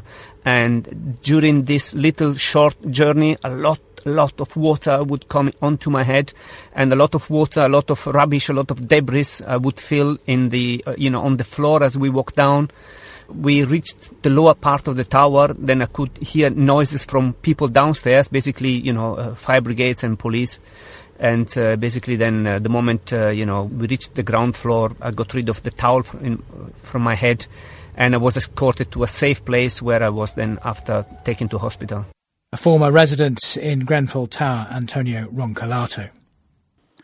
Context of White Supremacy. Gus T Renegade in for another broadcast, hopefully to share constructive information on the system of white supremacy. Today's date, Saturday, June 16th, 2018. So I have been told this is our weekly compensatory call-in. Dial in if you have thoughts, suggestions, observations, anything to share on the audio segments we just heard. The number 641-715-3640. The code 564943 pound. Press star 61 if you would like to participate. Number again, 641-715-3640. The code 564943 943 pound. Press star 61 if you would like to participate. Many things to share. We'll try to see if I can get everything in. First and foremost, we are listener-supported, counter-racist radio. Invest. If you think the program is constructive, you can visit my blog, racism-notes.blogspot.com. racism-notes.blogspot.com. When you hit the blog, look in the top right corner. You will see the PayPal button. If you are not into PayPal, drop me an email and we'll get you a physical mailing address. Huge thanks to all of the listeners who have invested nearly a decade. The Context of White Supremacy has been broadcasting. I hope the program continues to be worthy of your time and energy. Also, you can invest if you want to nab an item from Gus's wish list at Amazon.com. It is under Gus T Renegade. I'll post it on my social media sites during the broadcast. Again, tremendous thanks to all the listeners who've nabbed items from my wish list over the years. It has been immensely helpful. I hope the C.O.W.S has helped non-white listeners get an accurate understanding of white supremacy racism. Suggestions, things we could do to help replace white supremacy with justice immediately. And certainly you can always invest in the C.O.W.S by sharing the content. Post the links on your social media page if you think it would benefit other victims of racism to know about the live broadcast happening right now or any of the other broadcasts we've done. Next. Counter-racist t-shirts. Dr. Trav informed me within the last 48 hours that all of the t-shirts, orders that he has received thus far, have been mailed. So I would think at maximum by the end of next week, thinking the 22nd of June. By the 22nd, if you have already ordered a t-shirt, you should have it. I am excited. I am looking forward. And anyone who has, if we have listeners who've been able to tolerate Gus T for that long, any of the folks who have the t-shirt that says, please respect me like a white person, I am curious if you note a difference in how people respond to the please treat me like a white person, if there's a difference at all, or if it's exactly the same. That would be interesting. I'm looking forward to hearing that. If you could write up your responses, you can make it a blog post, YouTube video, whatever, audio recording, anything you can think of. If you want to email it in, I can read it on the air, but just how people respond to you wearing the shirt, I would be very interested in hearing, and I'm sure listeners would as well. I just said, I think people, if you listened to the Workplace Racism broadcast this past week, or the book club, Invisible Man, yesterday, I was with a black female, good pal of mine. She gave birth to her second child, natural childbirth, second time around. And wow, to be there, literally like in the same room while the process was happening, like, wow. I do not have children. After all of that, I am thankful. I do not have children. Wow. Woo. I'm so thankful. She had a little girl. Everybody's healthy. Amazing. Was, so thankful for that. But wow, I do not have children. Tomorrow's Father's Day. Woo. I'm glad. Missed out on all of that. Woo. So many things, just observing that process and man, while the mother, black mom, was giving birth, I was holding her 1-year-old. Literally, we're walking around the center with the child's uncle. We're walking around and waiting, for the birth process to complete. And how Gus T, misanthrope that I am, curmudgeon, even ended up, being this close for such an intimate moment. everyone present, dad, mom, uncle, everyone present not only is familiar with counter-racism, everyone present has participated in the COWS, and I think 2 of the 3 have read Mr. Fuller's work and Dr. Welsing's work. That's how Gus T ended up being there. At any rate, so I'm with uncle and 1-year-old, and he and I so many times, ashe to the grandcestor, the brilliant 3rd-generation physician, Dr. Francis Cress Welsing, who said all the time, no closer than 2 years apart. No closer than 2 years apart. No closer than 2 years apart. Oh my goodness. So many times we just acknowledged and had immense reverence for the brand. I mean, really, it is a total difference in having someone say that and then, oh, this is having children closer than 2 years apart. This is what that experience. Whew. The brilliance of Dr. Francis Cress Welsing. Whew. And I think the mom, because we did talk about this, I think she would co-sign like 50,000 times the brilliance of Dr. Francis Cress Welsing, no closer than 2 years apart. Anywho, the segment on, and again, maximum gratitude, mom, child, super healthy, right on, natural childbirth. The segment on the New York Fire Department brawl did not include enough information. The New York Daily News has additional commentary that I'm going to add just to make sure that there's no confusion. There's so many incidents of fire department terrorism, so many. A retired firefighter, he can comment on that. But there have been so many instances, and we've done this before, I think, just had like a collage of incidents of race soldier firefighters terrorizing black people in a variety of ways. But I do use the segment from the movie American History X, where Ed Norton's character, white child, is complaining that his white racist father has been killed by some crackhead niggers, and his dad shouldn't have been there even putting out the fire in this crack house anyway. That's from a movie, even though it sounds like a news interview, just to make sure that there's no confusion. And I know everyone has not seen the film American History X. You don't need to see it. But I do use that sound clip just because, there's the racism in the fire department is so rampant, and they excuse it or justify it in a variety of ways. The segment that you heard about this brawl with off-duty New York firefighters, the New York Daily News writes, several fire companies had rented out Billy's bar. Some moron says sobriety would be best.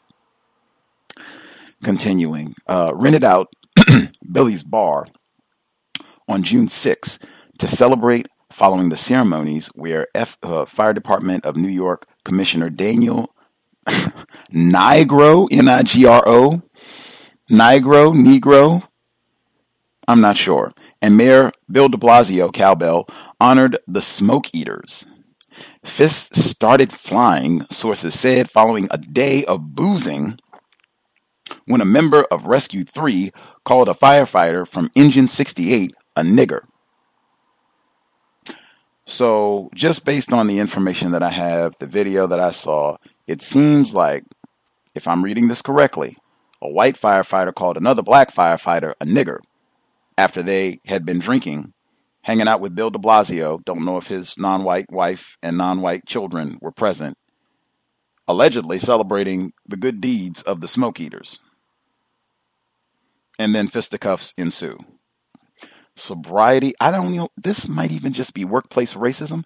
Some moron does talk a lot about not going to office parties and being really careful. I think the worst combination in the known universe, whites and alcohol. That's how he says it. Moron. That's how he says it, though.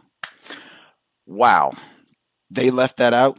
That happens consistently in reports. Racism, white supremacy. You're going to get all the details. And these jokers just got suspended. Not fired. still on the job. If you live in the New York area, Thomas, Roz, many folks, longtime listeners, black female caller in New York, many of them, these might be the folks that show up if you have a problem, or even they get called on rescue. Sometimes it's not even a fire. It could be a medical emergency. And sometimes these are the personnel who show up. New York's finest, as they say. Next, Dallas. I've been to Dallas. We've always had a good number of listeners in the Texas area, the cows. The segment talking about the Confederate monuments. When the white person said that this monument is a celebration of white supremacy, that, for me, keep it up forever. I would be right there protesting with the race soldiers. Don't take it down. Keep it up forever, and just make sure you have a little plaque that's a celebration of white. Make it plain so it's no confusion. This is what we have. This is what exists. This is what we are trying to get right. We can take it down when the system of white supremacy has been eliminated. But until then, let's keep it up. That's been my attitude about all of this. Anyway, in that segment, super important.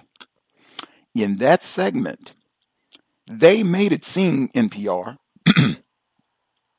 that it's the black people's fault, the black council members, all three of them, that this Confederate monument was not removed. Somehow, in a system that is celebrating, where white supremacy is celebrated, it is three niggers' fault that this statue couldn't be removed in Dallas, Texas, of all places.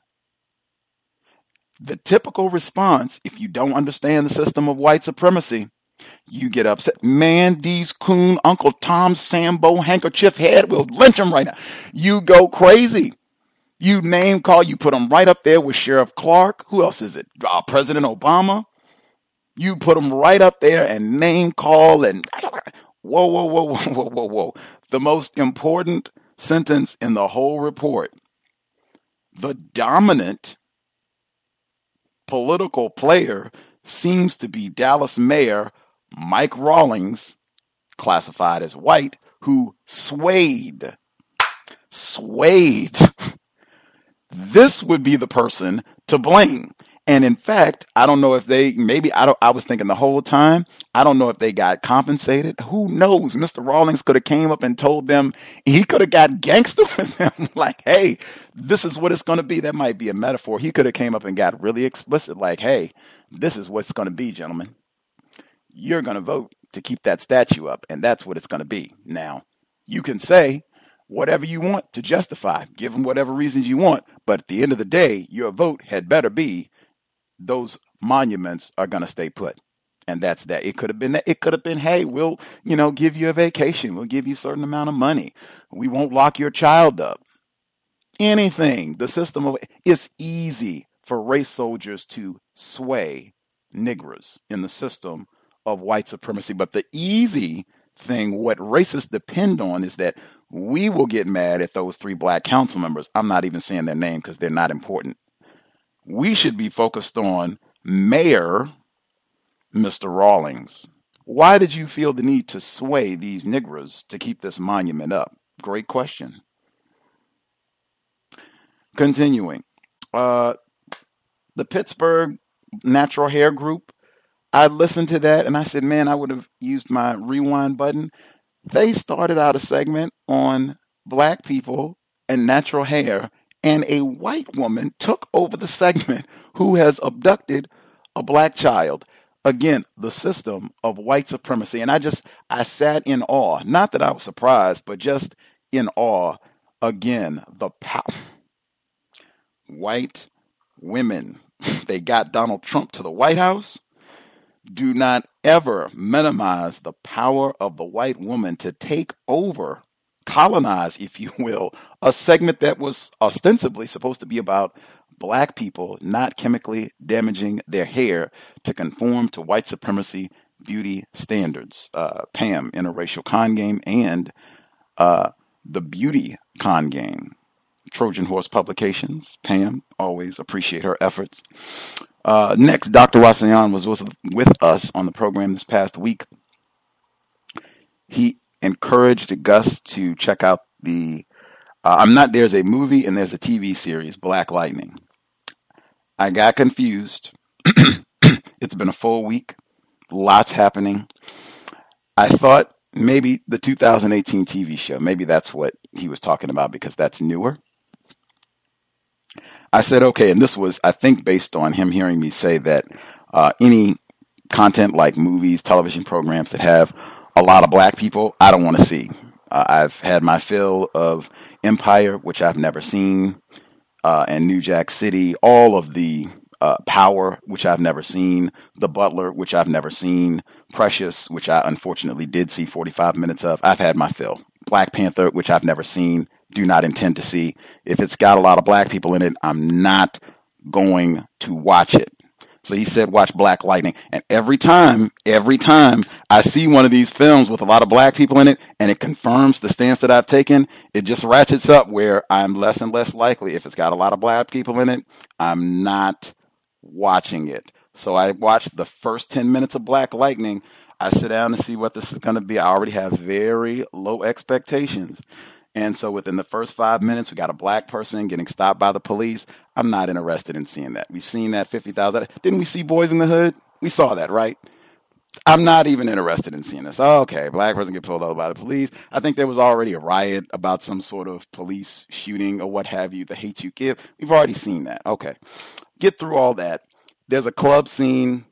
Luke Cage, I endured the horror, the trauma of Marvel's Luke Cage. Another reason why I'm not watching Black Panther ever.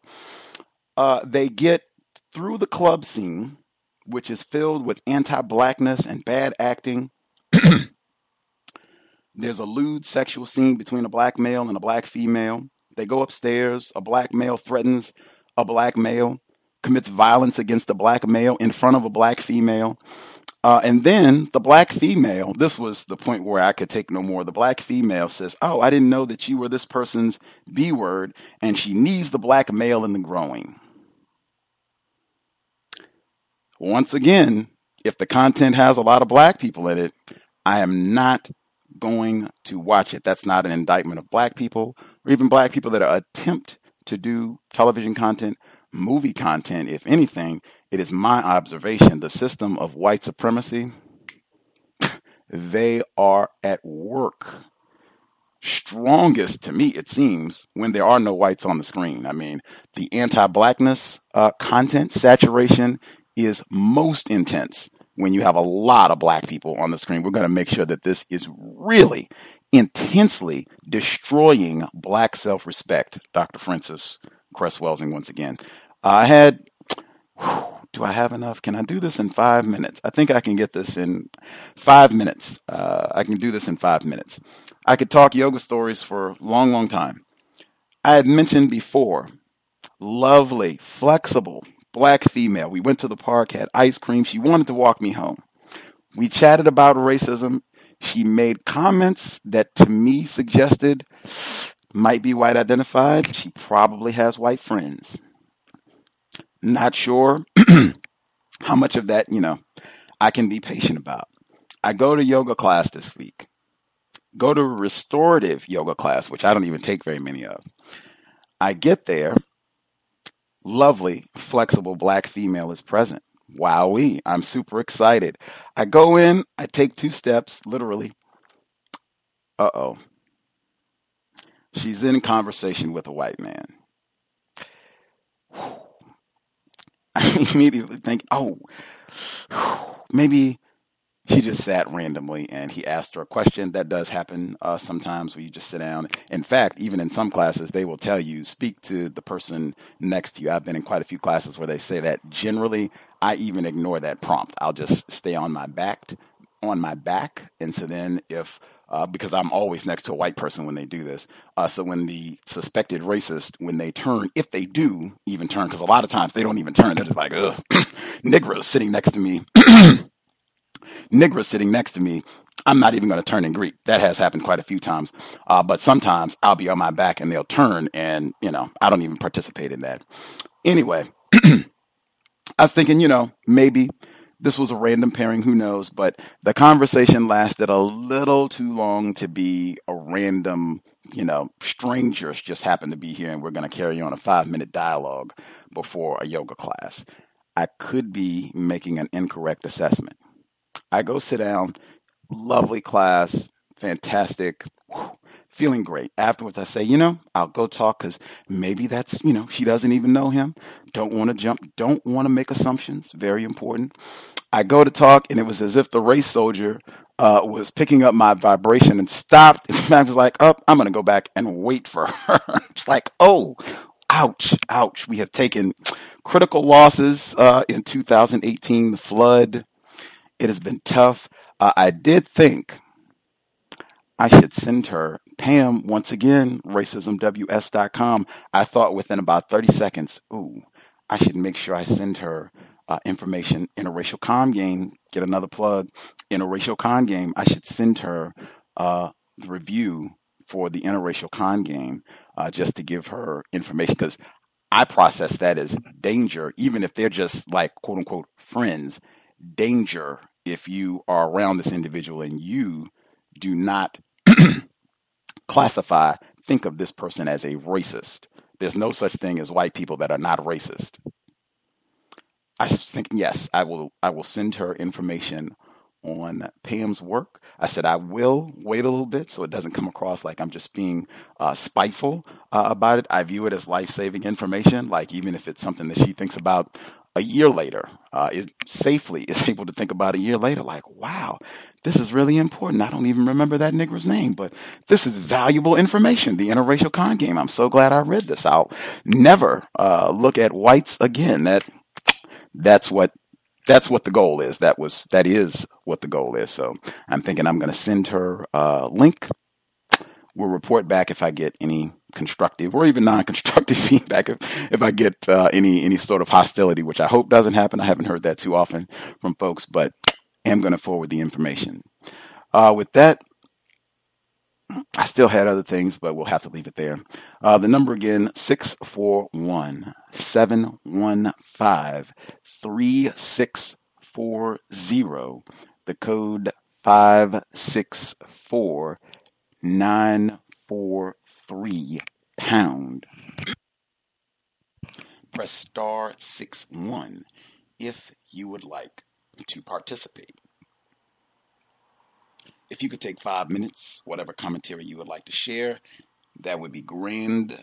That just makes sure everyone gets an opportunity to speak. If you have additional comments or questions, if you could wait until everyone has shared once, and then I'm sure we'll have ample time to include your additional commentary.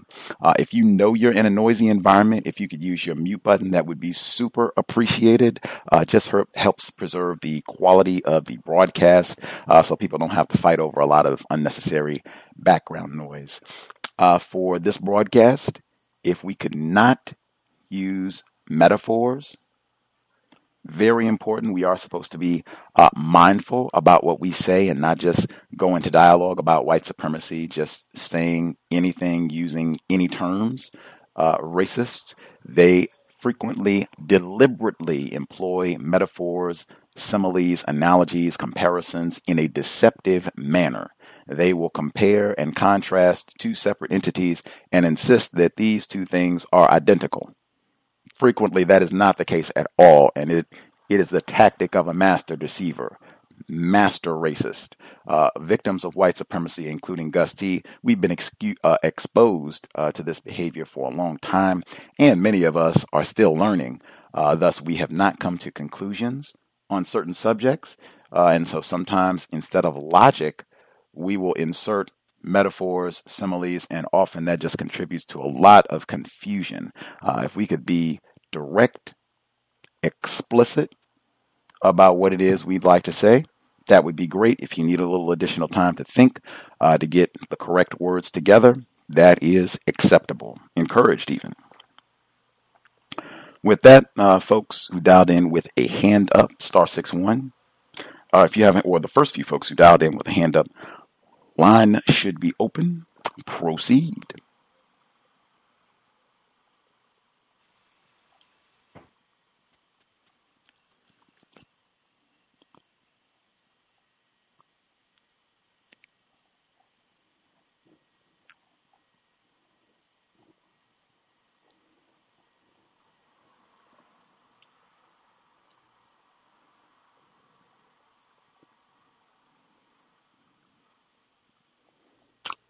everyone waiting? Folks with hands up. Yes, ma'am. Red in Nevada. Hello, thank you for allowing me to share. Hello, everyone. Doing right poorly, but definitely appreciate the clips. The first thing I wanted to speak about was the swimming pool segment, where I guess it was the interviewer, he had used the term ingenious as far as the racist white communities around the shoreline using ingenious ways to still practice racism and keep Black children out of the swimming area or away from their beaches. And then he kind of fixed it and he said, well, no, this is ingenious, but kind of like in a bad way. And it reminded me of, there was a segment, in the past where basically it was like that same thing where it's like, oh, well, this is a really great way. I think it was, when I commented about it, I said, you could always use the term infamous,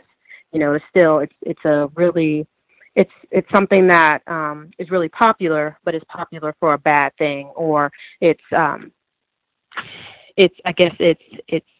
strategic, but in a bad way. So it's like I feel like they do these things on purpose. And then also I was just thinking about like just their use of words, maybe when it comes to, if there are white people who are listening to that type of segment or even listening to other news clips and things of that nature, where they use these type of words like ingenious when it comes to describing other groups of white people practicing racism, I think that they can get, these are learning lessons for them. If you could still get state money and still be able to practice racism against the people who are actually paying taxes. The other note, the commentary about, I can't stand the Young Turks, but I appreciate you, playing their segments, because I know when I was more confused, I still did not like them, but there were other non-white people around me who thought that they were non-racist white people. They might even use the term progressive or quote-unquote liberal. But just them wanting to be fair. I think it was a white female who said they wanted to be fair and let him use, basically trying to use his own words against them, which again, it seems like this doesn't seem like this, the only fairness that they were applying is that, let me make sure to allow other white people who are racist to hear this racist words, so maybe they can get ideas. This is not, I don't think that it was something that, it was for, I guess, fairness to be in the sense of being good. And also they said that there were other Republicans who rejected Stringer, his comments, but that means nothing. I don't know what rejected means if they're not also putting together some type of, I don't know, like, I don't think it's like impeachment, but whatever type of process it is to get him out of office. All they said was, oh, I just reject that. That means nothing. That's no more than, these different diversity trainings. The AP, and then the comment on the AP class segment, I know that the Black female victim of racism, BGQ, of course, but it's like she had made the reference of, Black and brown students aren't really learning about their history. Who exactly is brown? Because again, these people who may speak Spanish, but there's no classification. What are the qualifications of these people being brown? It seems like sometimes these people may be brown when more, I guess, like with other white people, when they don't want to include them into their benefits of practicing racism, but then any other time these people are classified as white. The last thing I wanted to share is just one brief thing about Nevada and, of course, the opioid epidemic. There was an article that came out this week in the Las Vegas Review-Journal, and it was about it was the senator. I don't have the article in front of me, unfortunately, but He is just talking about how he was able to get state grant money to start installing disposal units at different Walgreens around Las Vegas, so that way these pills that people no longer need can get disposed of properly. And he made mention of, well, so that way they don't just get up getting flushed down the toilet and somehow getting recycled into the water supply, or to getting into the hands of addicts and causing more harm. So just another way of how these people are able to use other people's money to help white people. And I'll mute my line. Thank you for allowing me to share. Save white people. One quick comment I did want to make. Thank you for sharing, Red in Nevada. That segment about the racist conduct on the Connecticut beaches. I paid particular attention to that segment because the person being interviewed was Andrew Carl. He's been on the cows. We talked about his previous book, The Land Was Ours, which is the same subject, how whites, what he talked about in the segment, how they terrorize black people, particularly with waterfront property. Lots of constructive information. I thought it was 2015 when he was a guest on the program. And he went to my alma mater, University of Virginia, which was in the news this week. I could have included them, Thomas Jefferson, Sally Hemings, Cowbell. But I paid attention in that segment. The word was imaginative, I think, that the race soldiers got very imaginative with their schemes for excluding niggers from the Connecticut beaches. And he said it was imaginative, but in a diabolical sense, I think was the way he phrased it. And I, too, thought that was very curious, a very curious way of phrasing white terrorism. Yeah, I picked up on the same thing. Other folks who dialed in with Can I hear? Mr. Steele, good to hear from you. Awesome. Yeah, just real quick. I love the Pacific Coast. I love driving up and down the Pacific Coast Highway and some of the little streets that are very local to the area, but very close to the shoreline. And I oftentimes like to go on some of these little parks that are set along the Pacific Coast. I mean, there's some really beautiful parks. And some of them are set inside communities that when I'm driving in them, especially if I'm driving a non-luxury automobile, I really get nervous because even though they say state beach or public park, state park, all of this information that, denotes that it's public, I get the feeling that the people around it, and I definitely feel like I'm encroaching on their space whenever they're present. If it's early in the morning, if some of them are jogging, or if I see a suspected racist later in the day, just enjoying the view as I am. There's a very strong twinge of, or a strong feeling that I get that I have to leave, or I have to at least be very mindful of my surroundings.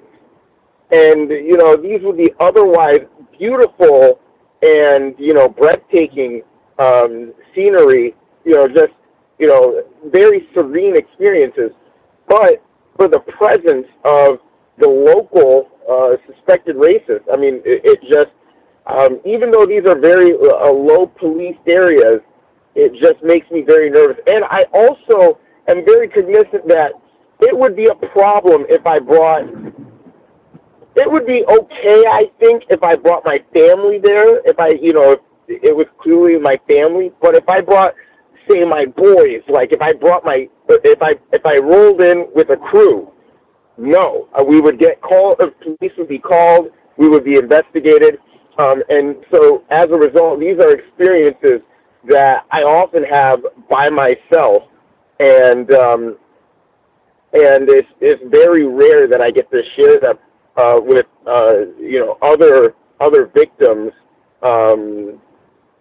because of this very strange feeling that I get from these areas. So it was very interesting hearing that report, and I don't think that the feeling that I get in those areas is by accident. I think it's very deliberate, and I think it's pretty insidious how they manage to do it with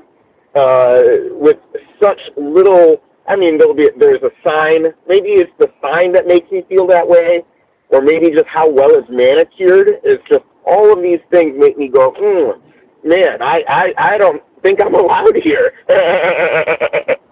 And also, I wanted to remark, speaking of white women, and speaking of white women who are in interracial relationships, cowbell relationships, the former CEO of a company called Theranos was recently indicted on criminal charges of fraud. And I did some investigation into this because I had heard rumblings of this, and I had heard that there was she had been barred from participating in publicly traded companies or something like that. Some very weak results to her charges of fraud, and I was just waiting for the criminal charges to come down, and they finally did come down. And there's been a lot of very interesting profiles. I just went back in the videos, and I noticed that she employed a very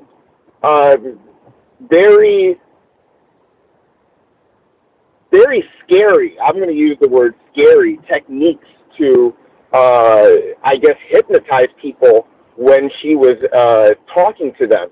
She had big blue eyes, blonde hair, and she would open her eyes and not blink as she spoke with you. And then she even went as far as to simulating a deeper voice, a huskier voice that was several octaves lower than most men that you would talk to. And it's just very strange listening to her interviews. She very closely resembles Mark Zuckerberg, actually. It's very uncanny how much they look alike. I think it would be very interesting to study just how effective white women are at scamming money using vehicles such as corporations and, more commonly, nonprofit organizations. I think that is worth investigating, and that's worth studying. And I'll go ahead and mute my line. Thank you so much. Much obliged, Mr. Steele. I would agree. Study. Mr. Fuller advised that, studying white people, white women in particular. Other folks we've not heard from at all.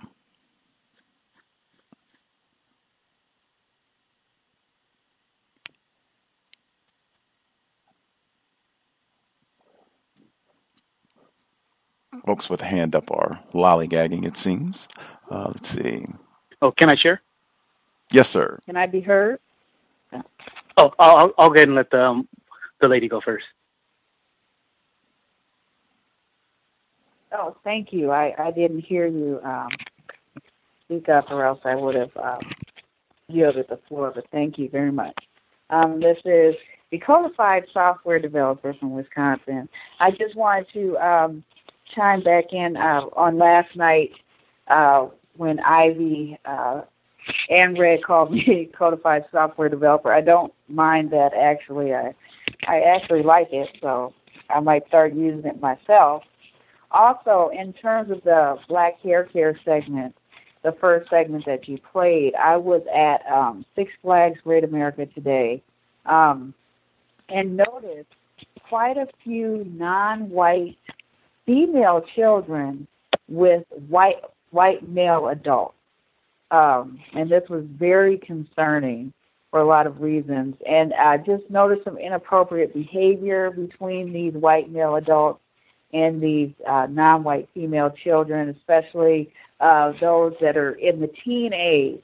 And it was just very disconcerting. I realized that these children are victims and quite honestly, extremely victimized in these positions. So that's all I really had. Thank you. Oh, actually, I have one more thing. I was speaking to, this is about the book club again as well. I was speaking to a victim who was talking, I was talking about the book club, the Cows Book Club, and I was speaking to another victim. And she stated that Ralph Ellison had written a second book, which I'm not aware of. I thought that he had he was writing a second book, but there was a house fire and it burned up. And I just wanted to ask the listeners, ask you, Gus, and ask the listeners if you are aware of a second book that is supposed to be a sequel to Invisible Man. And thank you so much. I'm sorry I didn't greet everybody appropriately. Hi, Gus. Hi, callers and listeners. And thank you. I'll mute my line. Greetings, codified software developer. Juneteenth is also published by Ralph Ellison, but it was published posthumously.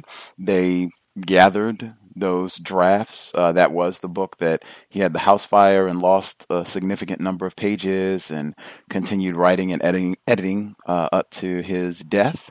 And then they took those pages and published Juneteenth. So that is book number 2. It is available. It's been out for, I think, at least 10 years, maybe even longer than that. The male caller who yielded the floor, much obliged. Yes, this is Sharkbait. I just want to comment on a couple segments. First, I'd like to say to Mr. Steele, be careful around those beaches because I live in the Southern California area and I grew up surfing, black surfer, if there's such a thing. But it's when I go to the beach and I feel the same way too. So when I go, I just get in the water to get my exercise and my relaxation and get change and get out of there. Because the sheriffs will mess with you, and you will get harassed. But I want to also make a comment on the beach access. Santa Monica, in Santa Monica, California, there's a place called the Inkwell Beach, and they dedicated a plaque to that section of the beach in Santa Monica on Bay Street that it used to be specifically for black people, and that's the only section of the beach we can go to during I think the 50s and 60s. So if you're coming from like South Central or whatever to go to the beach, that's where we got to go. And there's like a little plaque. If you Google Inkwell, Santa Monica, they have pictures of a little plaque that's dedicated to that section of the beach. And also too, another segment on resigning versus termination. When you talk about law enforcement, when law enforcement resign, just like you always say, Gus, white people always get transferred. When you resign from a job, especially if you're in a job where you work for like a county or the city, when you resign, you get your pension and your retirement still, versus being terminated. Because that's something I learned because as a background investigator, I also work with internal investigations and we kind of talk about stuff. So, for example, after I do 25 years, I can get 100% medical retirement. But if I do something wrong and I'm under investigation and they terminate me, I will not get my medical. And then they also have a matching program where my job, they match like 3%. They put 3% into your 401k, your retirement, and then you can just put whatever else you want into it up to 6%. So like if I get terminated, that 3% that they've been putting in with interest, they'll take out. And that's kind of like a difference. So when you see all these race soldier law enforcement officials resigning, they're more than likely, like anything else, they're letting them resign so they can keep their little retirement stuff there that they're getting instead of terminating. Where I see a lot of black officers or whatever, they get terminated. And just another little thing I observed, because as I said, I'm a water person, so I paddleboard a lot. And so today I went paddleboarding with my 3 offspring. So as we were paddleboarding, my oldest has her own paddleboard, and my 2 younger ones I put on my paddleboard. I don't know if anyone knows what paddleboarding is. It's almost like a surfboard, but you stand up with like an oar type of thing and you paddle around. So as we were paddling by a white lady, she's about 50, and then I guess it was her daughter who was about 23. You know, they said hello, so I acknowledged them and said morning back. And then as we're passing them by, they're like, look, I have on my board, I had my 6-year-old and my 3-year-old. And they're like, look, you have two lazy people who don't want to do anything. And I'm looking at, and I was just laughing. So that's just something that's tacky. That's always done. Every time I go to the beach or take my kids, just enjoy nature, always something tacky happens when they see black people out trying to enjoy themselves in the sun. That's all I want to share. Wow. Confirmation. I think Thomas in New York talked about that, being able to remain composed in those moments and not get angry.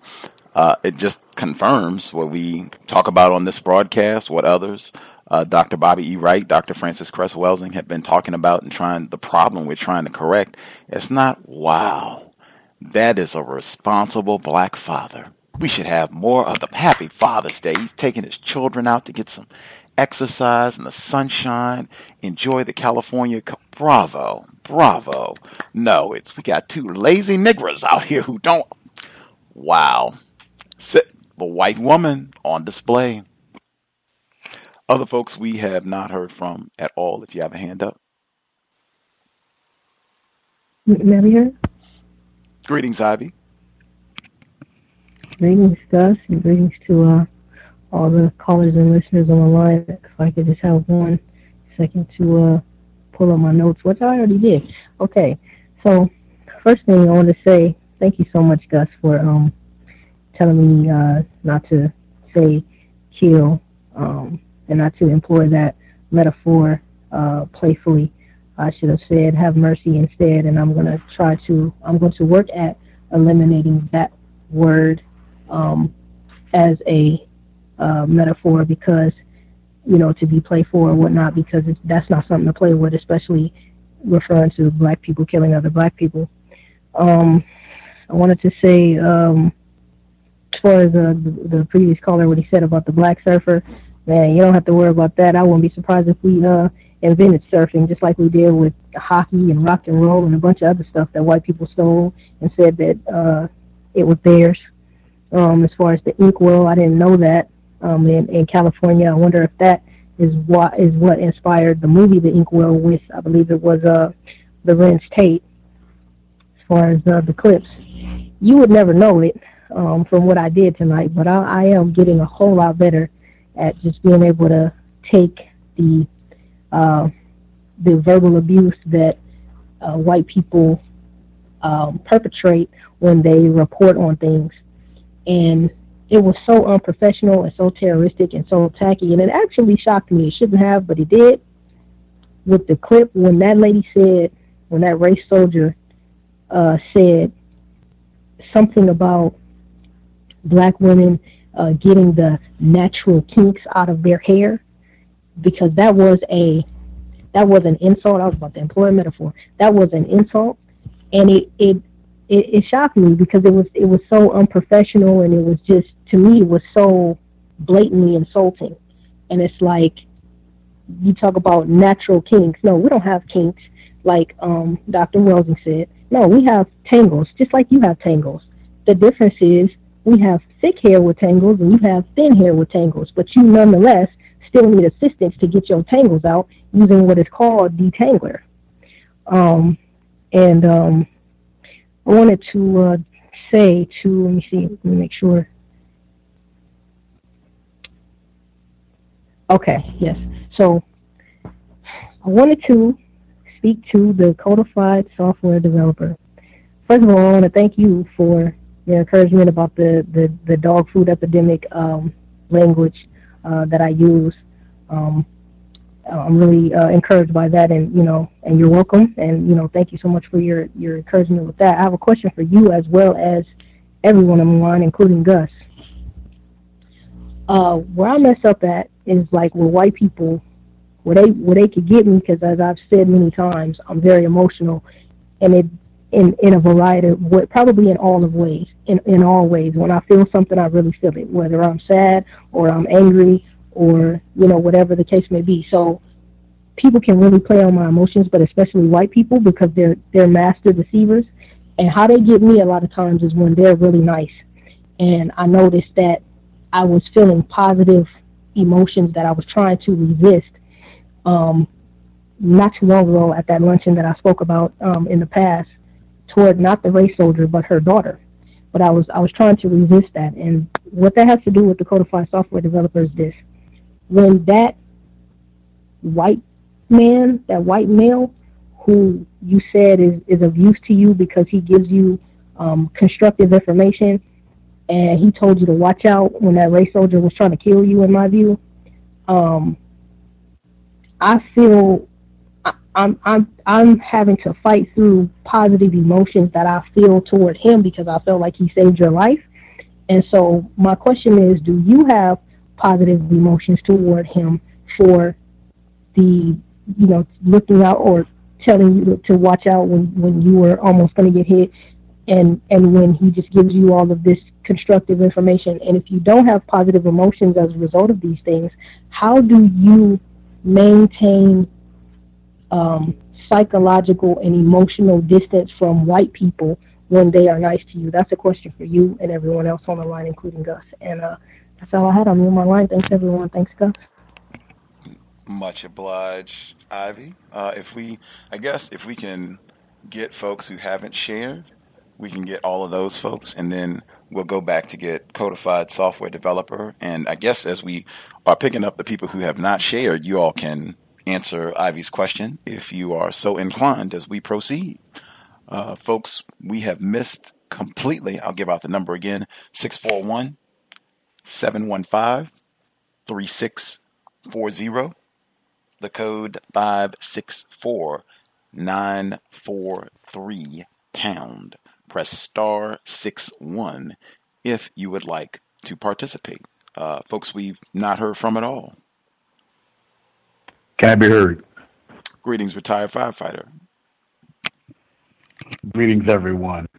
I just first start off attempt to answer Ivy's question based on what I think I heard her ask. I'll just say from my experiences being around white people on a 24-hour basis, I've actually seen them talking about helping people, save people's lives, non-white black people's lives. And they'll come right back to that fire station and practice racism.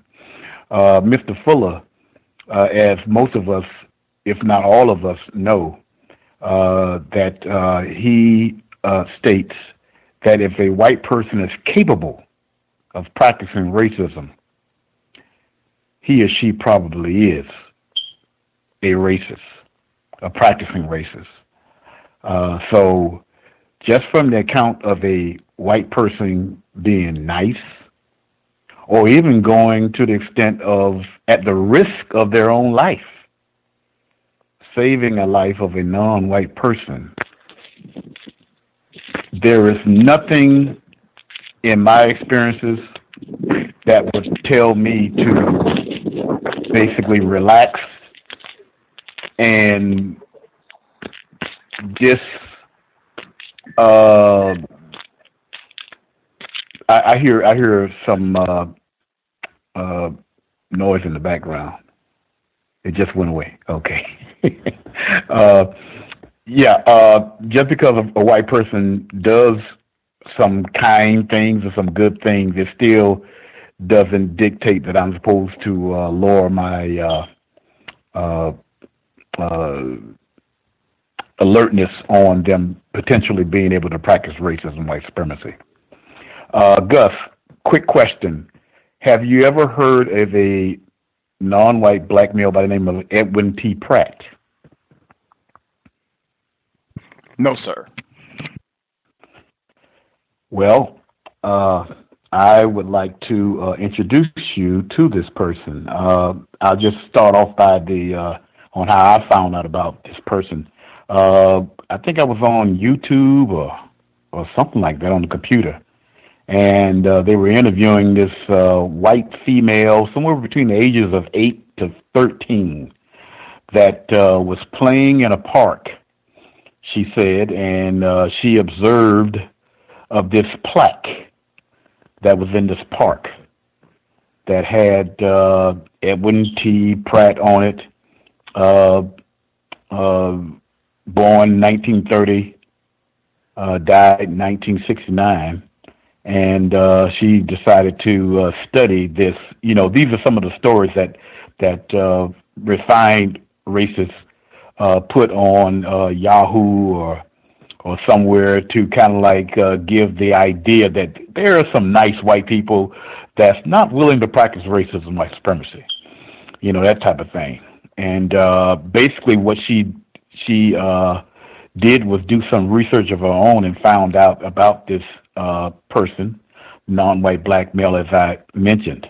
And she said then she found out based on all the things that he's done in his life, he should be more recognized in the city of Seattle, Washington.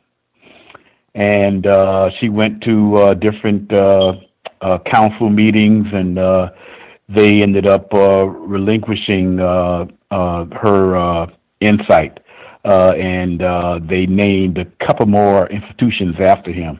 Come to find out that Mr. Pratt was born in Miami, Florida. He was I'll just cut it short. He became the head of the Urban League, I believe, in Seattle, Washington, in his during that time, and he was actually assassinated. Very similar to Medgar Evers. In other words, Medgar Evers was killed attempting to enter his house, where Mr. Pratt was killed by answering his door to his house. It was a house that he purchased for himself and his family in an area that was called Shoreline. Are you familiar with that name? Yes, sir. Okay. Evidently, he was apparently, if not the first, one of the first black families in that area, which it still is a big mystery behind his assassination, because to this day they have not came up with solving his murder, his assassination. The only thing that they have reported is that it was 3 people involved, 2 people who met him at his door, and the getaway driver. Now I'm trying to figure out, if they knew all of that, how come they haven't found out, exactly who did this over all this time? And I just thought the story was interesting in that light, from the standpoint that he was murdered in a non-white black male who was attempting to do something constructive in regards to the system of racist white supremacy as far as solving the problem. And he was murdered in Seattle, Washington, and he was born in Miami, Florida. If I have a little bit more time, also from the standpoint of you get a couple of clips on the fire department. It seems that you do that just about every compensatory Saturday. But it's something special about being around white people on a 24-hour basis that I would say probably a lot of non-white people don't have that experience to actually see them. And when you're at a fire station, just imagine you're at your house. That most people, what they have in their house, that's within a fire station. And there's some places that are strategic, like the television. The television is going to spurn conversation, or at least comments. We all, we look on the computer, we see something, a story and whatnot. You have a comment section, and if it's one, and there's a lot of them that's alluding to race or racism, and you see the comments by white people, you can just know that there are white people who are making these nasty comments. Well, I experienced them saying it, making the comments live, as far as their comments are concerned. So that's the specialty about, and I learned a lot during those 20 some odd years around being around white people that I didn't know prior to. It's like, I guess you can make volumes out of it as far as books is concerned. So those are some of the things, thoughts of that. Oh, Also with the mentoring program, the group visited a place called Alito Park, which is a quote-unquote national park, and to go canoeing. And I didn't go because, normally I'm on duty. My mother now is at her home and her children, and I'm one of the five who's taking care of her directly. So that's what I do, after I get through doing things around my own place. Last but not least, with the beach areas, can you think about just everybody just think about this, that you have a group of people who actually have basically taken over something that they did not create, which is the beautiful shores on this earth. Build buildings so people cannot egress and ingress to the shores, to the ocean. I am familiar with it by being down here in South Florida. You have an area that's called Miami Beach. There's quite a few lot more areas involved that's basically saying, no, you're not going to experience this. You're not going to be able to go to get out of your car or walk to this beach and benefit from what the Creator created. I'm going to stop you from doing it. That just tells me that's someone that is unforgivable as far as what my behavior would be to them. Unforgivable. And that's all I have to say. Thank you. Much obliged. Posted information about Mr. Pratt on the Facebook page. The 10-year-old suspected racist said that she thought there ought to be, or I can read the sentence. It was just a lack of recognition that really, I think, maybe stunned me, Sarah said. It just felt like he's got to have something more than just a plaque outside a bathroom. That's about the size of which you can expect for niggers, if that, a plaque outside the bathroom. Other folks who dialed in with a hand up, if you had commentary, proceed. May I speak? Yes, ma'am. Good evening, everyone. This is Irie in New Orleans.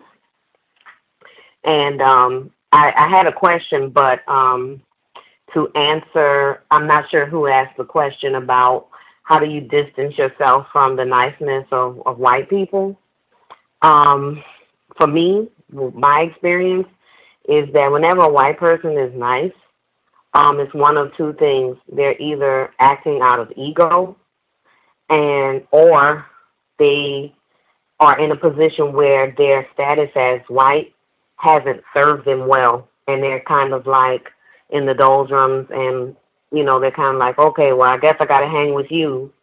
So I might as well be nice to you, kind of situation. I had an experience 2 years ago that I didn't realize was a white lady practicing racism. She invited my son. She's very, very wealthy. Somehow, I think, family with the people that started Motorola.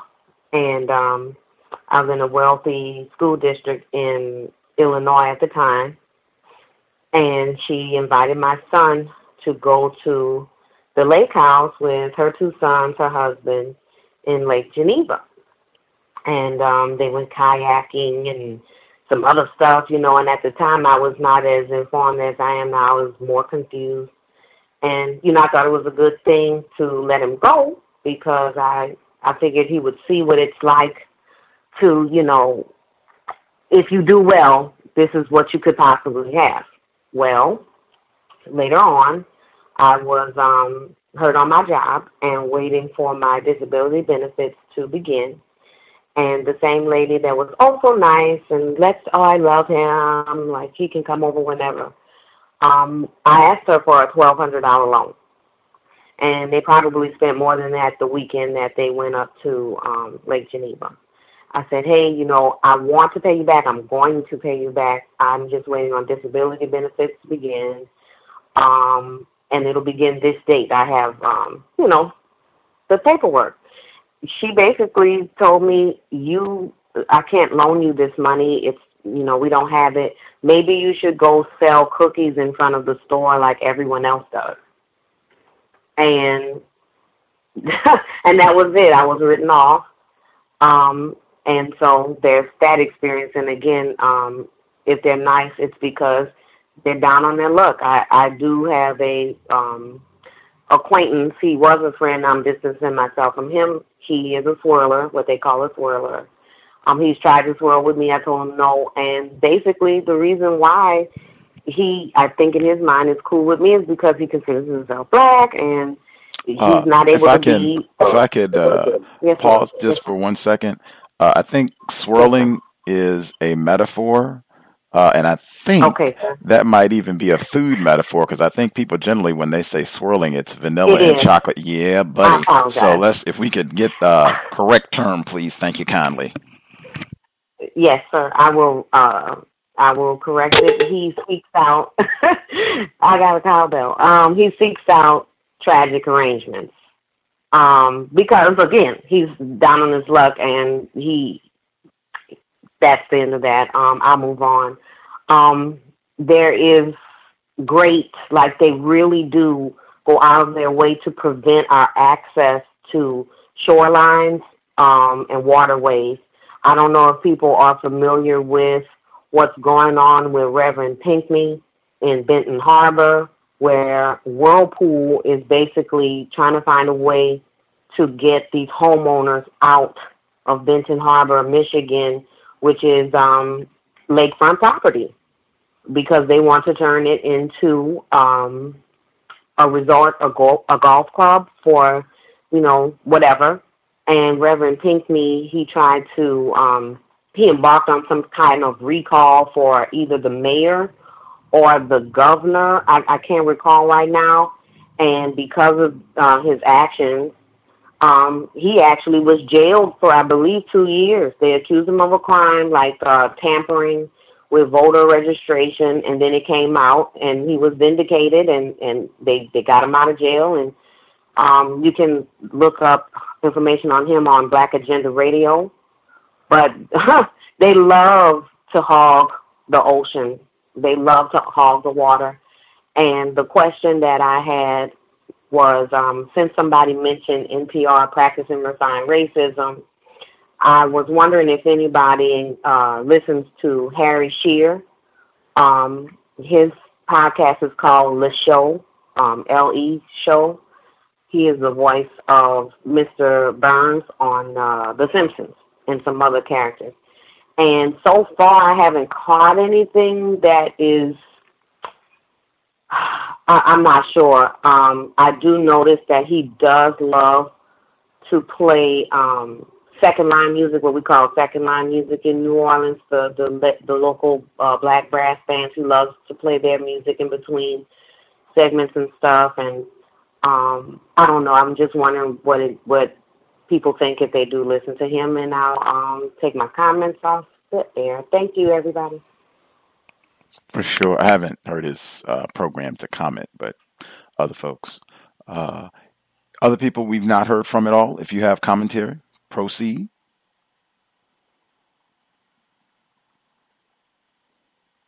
Can I be heard? Yes, Emmy, we can hear you. Awesome. Greetings, beautiful people. I will try to be brief and concise.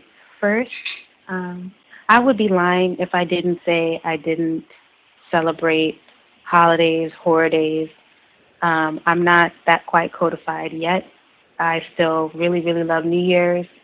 I really like birthdays. I love birthdays. And I really, really like Mother's Day and Father's Day. And those are the ones that I've still haven't let go. And being that it's so close to Father's Day and, practically a few minutes away from it, but also some other things that have happened in my life, I've really been giving a lot of thought to the importance of men and the value of men, specifically black men, my relationship with black men, my internal conflict with black men, my confusion, all of that. All of that pretty much just became very apparent, became very obvious. And I take those as blessings when, something is in your face and you have to deal with all the ways that you feel about it. And so I really appreciated the black male who moved from Virginia to North Carolina, even though it's just like the next state, who cares? To be with his daughter and started his organization and did all that he did and is doing all that he's doing. I really, really, really appreciate that. I no longer have social media, but when I did, I had Instagram.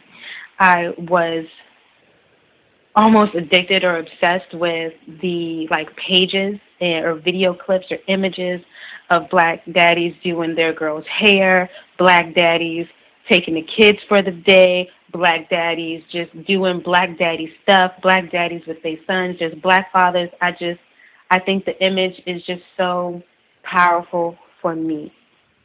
And so, but I don't have it anymore, so I don't get that dose of awesomeness.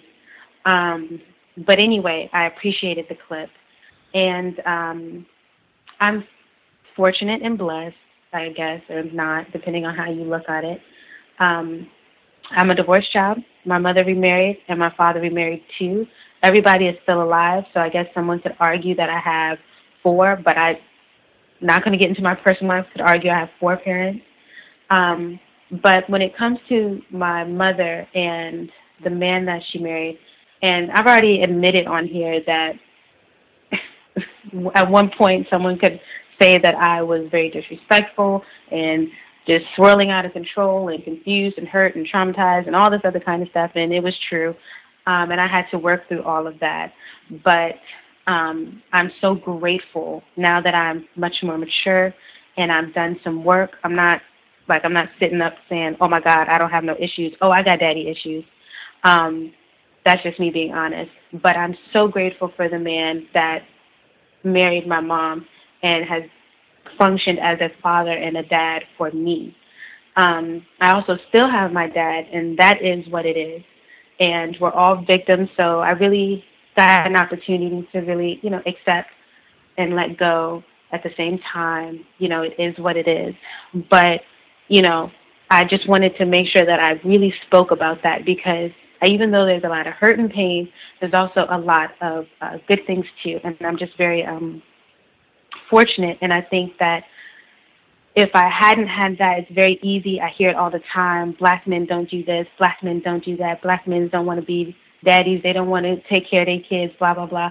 But that's not true. I'm out here trying to date or whatever, and I meet black men who have kids all the time, and I watch how much they love their kids and their children. And maybe they can't always provide, which I'm getting to the point of what the man said who started his organization. When the white interviewer asked him, what is the one thing that I guess you would say? And he said, it doesn't matter how much money that you spend. A lot of times the black fathers get caught up on thinking they got to buy the extra expensive tennis shoes or the extra this or the extra that, when really all the kids want is their attention and their love. And that, for me, took away any of the disbelief or mistrust I might have had about his intentions, because that's a very real thing. A lot of the men, and I won't say a lot, I can't qualify it that way, but there are a lot of men who love their kids but cannot provide. And there's a lot of men who can provide but don't necessarily have that feeling. And then there's a lot of people all in between. But for the ones who really do love and can't provide, the women will do exactly what he described for him. And I see that all the time. Will use the children as weapons. And so there's a lot to work out. But I just really wanted to comment on that because black men hold a very, very, very, very special place, in my life, where I'm at in my life now. And I just don't think that we love on them enough. If we could even say love on, I don't know if it's a metaphor or whether people believe in it or not, but give them just space, I guess, to really work it all out. And so I wanted to comment on that.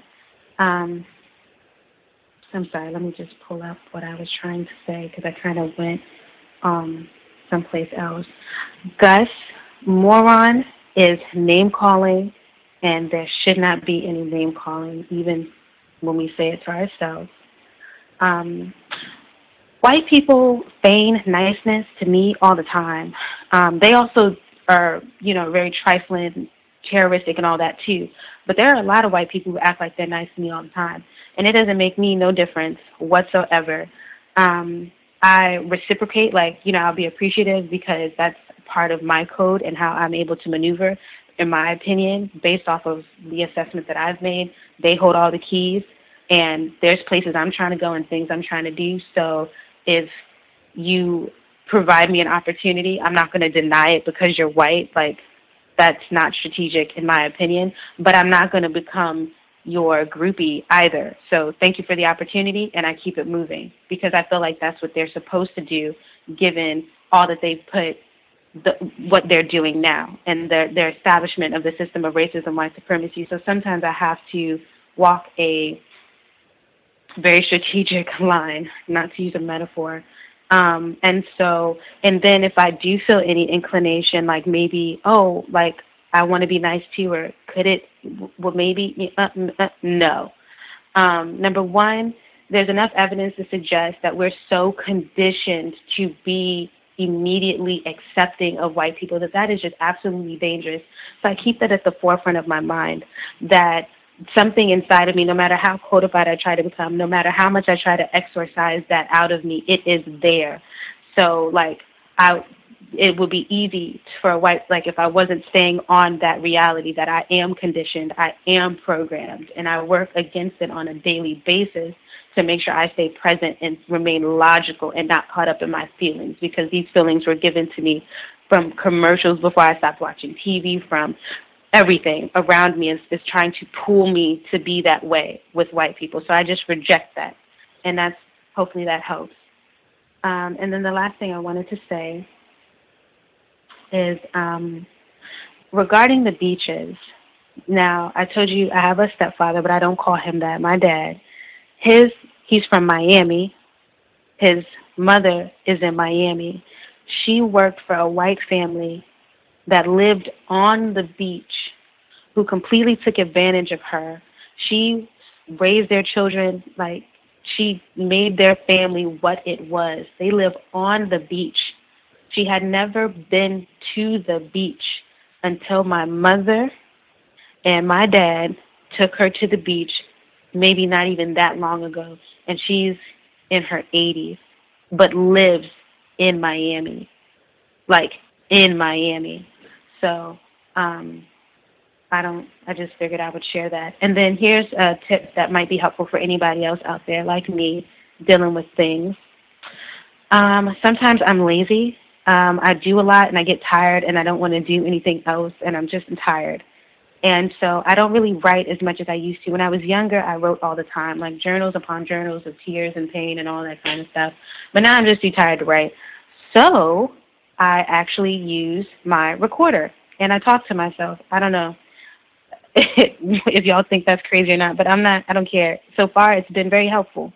And so maybe if you are not a writer, but you still need to get your thoughts out, maybe recording yourself speaking and just kind of keeping a electronic voice recorder, diary, journal thing might be helpful to get stuff out of you. So thank you all for listening.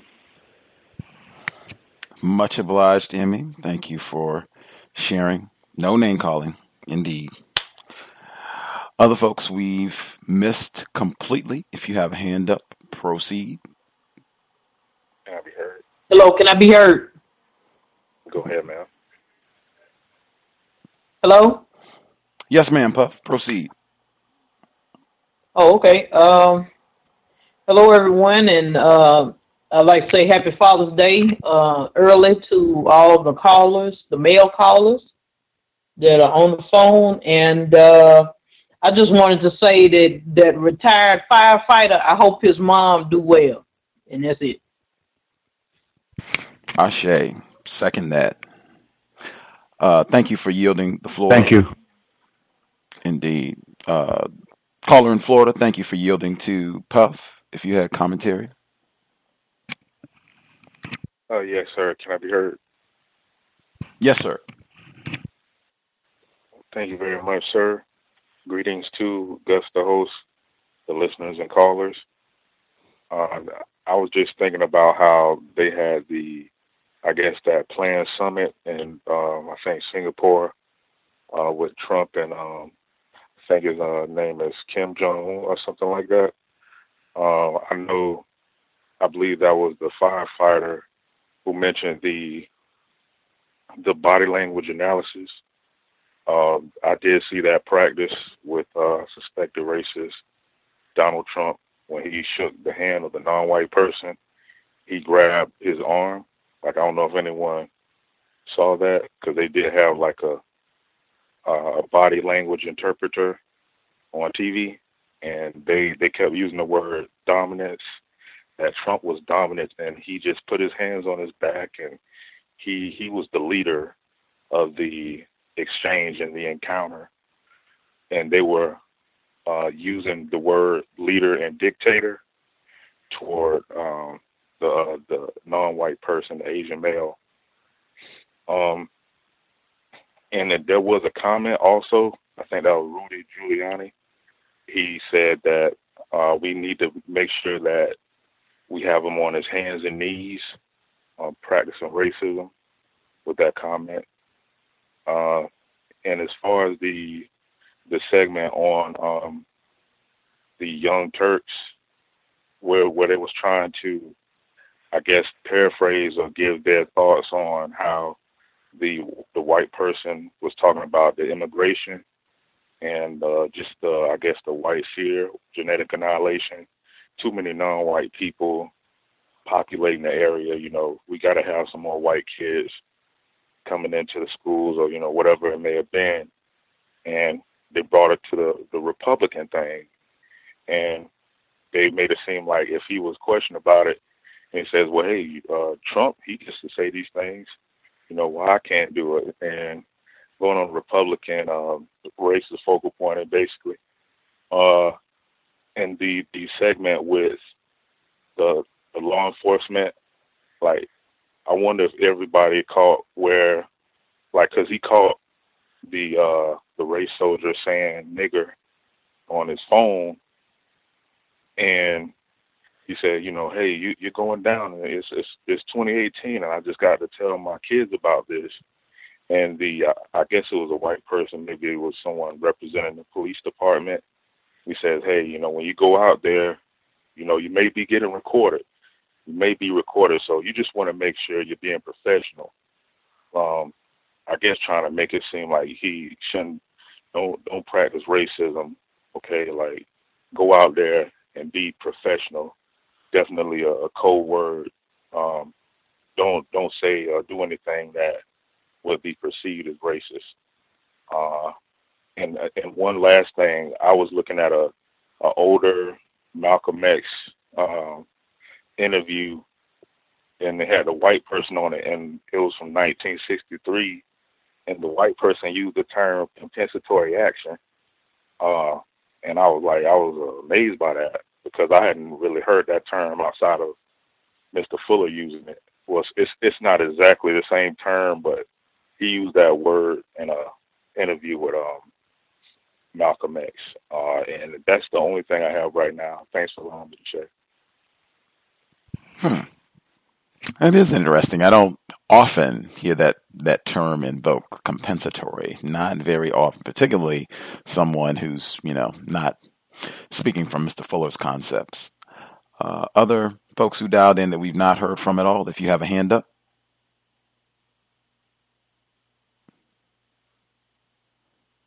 Can I be heard? Yes, sir.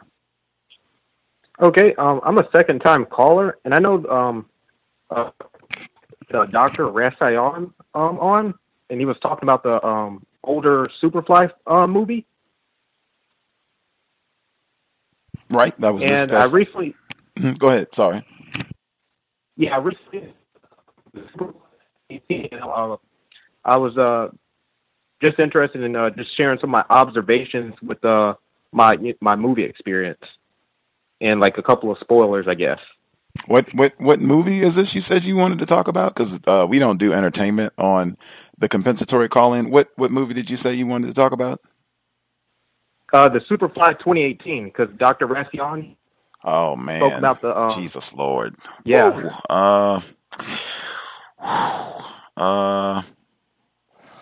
This is a movie I have no intention of seeing. So, man, how much value do I put on a review of Superfly? 30 seconds. You can give it to me in 30 seconds. Okay. Well, I'm still in the movie though. I guess for the audience was all black. There's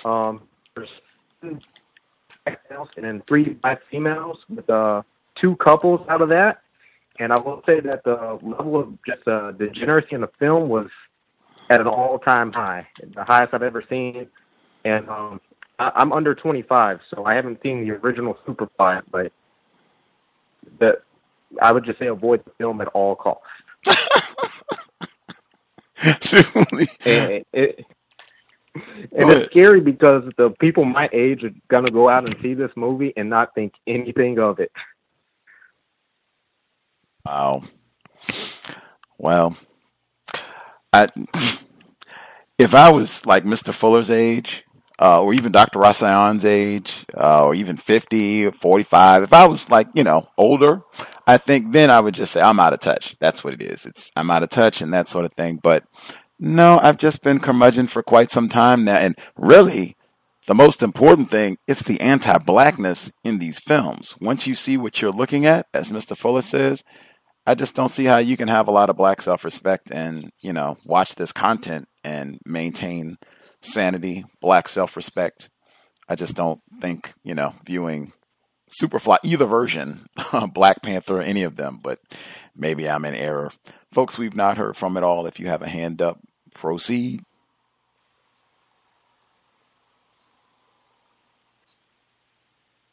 Good evening, Gus. Thomas in New York. Greetings to all the callers. Superfly, man. Great soundtrack back in the days.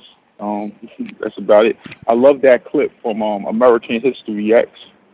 When you play that clip, I mean, it's so clear cut to the point of, in my opinion, how the majority of people labeled as white think. Was how that young man described when his father passed away in the fire. I just love that clip. I really wish that they would leave these white monuments alone. I believe that, and this is my opinion, that instead of knocking them down, we should be protesting to have a plaque put in front of them explaining who these people were and what they did. And let them explain after that why are those monuments still there. To me, they're not going to take their monuments down. It's just as that other clip you play, I don't think you played it this week, but it's just more lip service. And now, like you said, now they got the black people to blame for it, and it's just preposterous. They put them there for a reason. Let us explain what the reason that statue's there for, and let them explain. But put a plaque right in front of it. That's my opinion. First responders who break the white code and get caught making racist comments should be fired immediately. In my opinion, they make life or death decisions, and I'm talking about not only firefighters, police officers. Also EMS. I remember when Eric Gardner was choked, and the EMS worker refused to perform mouth-to-mouth resuscitation on that, big black, man. Once again, they're making life-or-death decisions. How fast they respond to a fire, how fast they respond to a crime, how they're going to interact with people. All those things should be held accountable, especially since the taxpayers are paying their money. The shorelines brings me back to Assata Shakur's book. Hug family owns significant shorelines in the Carolinas, and they were had white supremacists remove them from that land. I believe at one point they owned the the beach, but they couldn't go in the water. If it wasn't that book, it was another one. But it's such a history. I remembered my family. I have family members who lived in Atlantic City, New Jersey. And if you ever been to Atlantic City, every time I had gone there before I went to visit them, you see the boardwalk and all the whole casinos and the amusement park and everything like that, the beach. You go 2 or 3 blocks off the beach, and one of the worst, quote-unquote, ghettos you'll ever see. One of the poorest, like a shanty town. Some of the shacks people lived in, I was appalled. Those shore towns down in Jersey, I'm sure probably all the way down the east and west coast that have black people, especially in the northeast where the towns are dependent upon the 3 months of the summer to make money. The rest of once those tourists leave, it's a desolate black town. When you go there, it's really shocking, especially since you stay on the beach where you go as a tourist. You're not going a few blocks away. Last thing I'm going to mention is Trump's new immigration policy. I agree with it, and I can't wait for the wall to come up. And I think that we have enough confused victims to add more confused victims to this whole mixture here. We need, unconfuse the victims we already have, and in my opinion, this will just add to the confusion. The firefighter, I spoke to him one day, and he was telling me there's a whole part of Miami where all the Spanish-speaking people are white, and they don't even speak a bit of English. I mean, that's very confusing. I'll mute my line. Thank you. Appreciate that, Thomas in New York. Anybody that we have missed completely? Anybody that has a hand up that we've not heard from at all?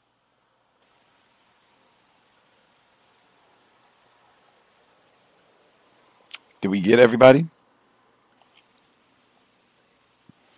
Spectacular. I'll try to respond to Ivy's question. She said, how do people emotionally distance themselves from whites who are helpful? And I think Mr. Fuller has that specifically in his code book about at times it benefits racist man, racist woman, racist child to be helpful to a non-white person. So sometimes they might do lots of things that are beneficial, that are constructive. But I think for us, the most important thing is this is still someone who's classified as white. This is still someone who is operating, functioning as a race soldier, most likely. Got to suspect that at minimum. So in my opinion, regardless of what they do, it's just, how do I classify? Am I thinking that, oh, this is a great white person who did something nice or what have you? It just starts with that for me. If I'm consistently thinking this is a race soldier, if I'm in a situation, yoga teacher training school starts on Wednesday, Anna Brown Griswold, that's super helpful. Go get training. Great. She's paying the whole tab. Still a suspected race soldier. Oh, she admitted. Whoops. Admitted racist. That's the most important thing. I think I've talked about this before. That is huge just in how we think about, it's just business. This person doing something nice for me, that doesn't change anything. We're not homies. We're not friends. There's nothing jolly and there's nothing to celebrate regardless of how nice a white person or what a white person did. They have the ability to do lots of nice things. They could have gave out that $1,200. They could have made that a $12,000 loan probably. No big deal. You stole everything. I think Ivy said it. They're just giving you back what they already stole from you anyway. In little crumbs, in fact, of what they stole from you, literally. So that's what I would do. Just keep that in mind. I'm dealing with a race soldier. At times, racists, they can be pleasant. That's a part of the package of being a master deceiver. And I've even heard racists say sometimes it works best when you can be kind. You can be nice. You might even be kind and nice most of the time. But then that one day you got to come in. Now I got to be terroristic. And then once we get through this, we got Thomas Jefferson. Apparently, I read that article today. They said he was very kind. I'll mute my line. Other folks we have not heard from. Can I add to that, Gus? Thomas in New York. In the 9 areas of people activity, including health, and any other areas that people want to add to that list, they put themselves in a position where they're the only people that can help you. And if they're helping me, I feel as though that's the least they could do, and that's just how I look at it. I don't look at it as anything more than that. I don't get emotionally attached to them helping me. I'm like, yo, I got them to help me, good. I'm going to roll with it. As soon as it stops, I'm going to the next one. I mean, in most cases, who else are you going to get to help? I mute my line. Thank you. Did you have commentary? Can I be heard? Let's nab Red in Nevada first. Two things. I'm probably going to start adding more commentary about the opioid quote unquote crisis from Ohio, because there's a lot more information from there than here. There was an article that came out in the Columbus Dispatch, and it was on today, where the CDC said that the fentanyl with first responders, since that was something that has been spoken about over this call, they're not as much as in risk of getting an overdose from touching the fentanyl as it has been proposed. And they said that, it would take very large quantities over an extended period of time. So I know whites, they like to exaggerate when they're in quote unquote danger. And then of course, when they over exaggerate it, that's when they're able to get funding, and just making sure that their problem is resolved very quickly, or this quote unquote problem is resolved very quickly. And one other there was a part in the article, and it says, the article is actually called, if anyone's interested, it says CDC, first responders' fear of touching fentanyl perhaps overblown. And it says that U.S. Senate Sherrod Brown, that's the Democrat from Ohio, important Democrat, and then for those who are maybe more confused, and then also Rob Portland, a Republican, also of Ohio, they proposed a Senate bill that would pump millions of dollars into purchasing high-tech devices that detect fentanyl and other substances in an effort to keep officers safe when encountering the deadly substance. So that was just I'm really focusing more on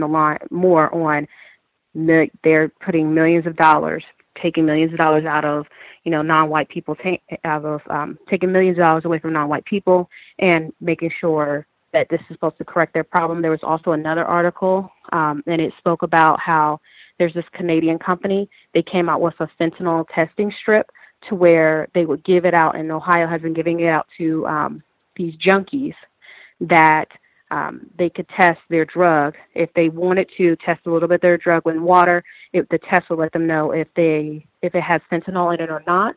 And then from there, they'll be able to, want to take the chance if they want to take the drug. And then the last thing, just about the white people. I know I spoke about it on workplace racism. I have to constantly train myself. Whenever the supervisor, my manager, tries to say nice things to me, like recently, she's been kind of making it seem as if, we're really hardworking girls, we're from the same type of area, and so, you're really one of the better people. That's something, and I know in my mind it's like how good I'm doing reflects good on her, so I know this is not just something that she's just saying to be nice. It's something that, I don't take it as nice. In my mind, whenever she's giving me these quote unquote compliments, I always think, this is just still a race soldier, and I should still I file it in my mind, but still I don't take it as where this is something that I really is going to change my mind about her. Now mute my line. Thank you. Codified software developer in Wisconsin. Did you have commentary you were going to add? Yes, sir. Thank you for letting me speak again. So I just wanted to answer Ivy's question specifically about the white male who gives me constructive information. I think actually Gus, retired firefighter, and Emmy, and now Red have all said very constructive things, particularly Emmy about the conditioning that we have. I would not beat myself up, even if you feel grateful or gratitude, just knowing and understanding that you've been conditioned to feel that way, and also knowing and understanding that you have been, and the people who have come before you, your antecedents have been subjected to severe terrorism, and you're experiencing a great deal of Stockholm syndrome is very important, so you can interrogate that. That's incredibly important. Also, Gus and retired firefighter both spoke on Neely Fuller, retired firefighter in particular, spoke about if this person is classified as white and is able to be a racist, most likely they are one, or they will be practicing racism. And Gus talking about, just having the knowledge that this is a race soldier.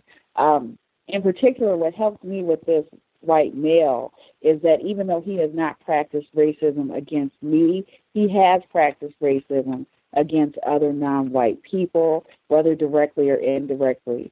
So I know that, and that keeps that fresh in my mind. And I've found that white males, when they're being quote-unquote nice to you, it usually means they want to sexually assure you in the first place, and that's why they're being nice. And in his case, he is trying to,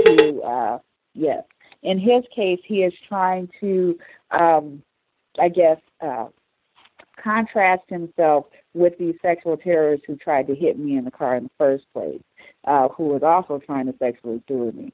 So he's just trying to play the nice guy against the sexual terrorist who also tried to play the nice. It's actually very fascinating pathology, and it's really very interesting to observe these people when they are doing what they're doing. But any white person who's being quote unquote nice is usually doing it for an ulterior motive, and so we always have to be mindful of that. And like Gus said, just have in the back of your mind, this is a race soldier. This is my enemy. I am behind enemy lines. At any time, this person could do something incredibly dangerous, incredibly damaging to me. Thanks so much. I'll mute my line. Nadir? Yes, ma'am. I just wanted to quickly say thank you, everybody. Thank you, Gus, codified software developer, Amy, the retired firefighter, Red, everybody. Incredible, and I can't wait to record this tomorrow, to download it, listen to it over and over again, and just study it to help me with just my emotionalism. This has just been extremely encouraging and helpful. And it's so funny, codified software developer, that you talked about him possibly having sexual interest in you. I thought about that and wondered that, is that a motive? For whatever reason, it seemed like that could have been the case, maybe because that was the only option I thought of in terms of an ulterior motive, but that definitely crossed my mind. I hope that's not a metaphor. If it is, I do apologize, and I'll mute my line. May I be heard? Yes, ma'am.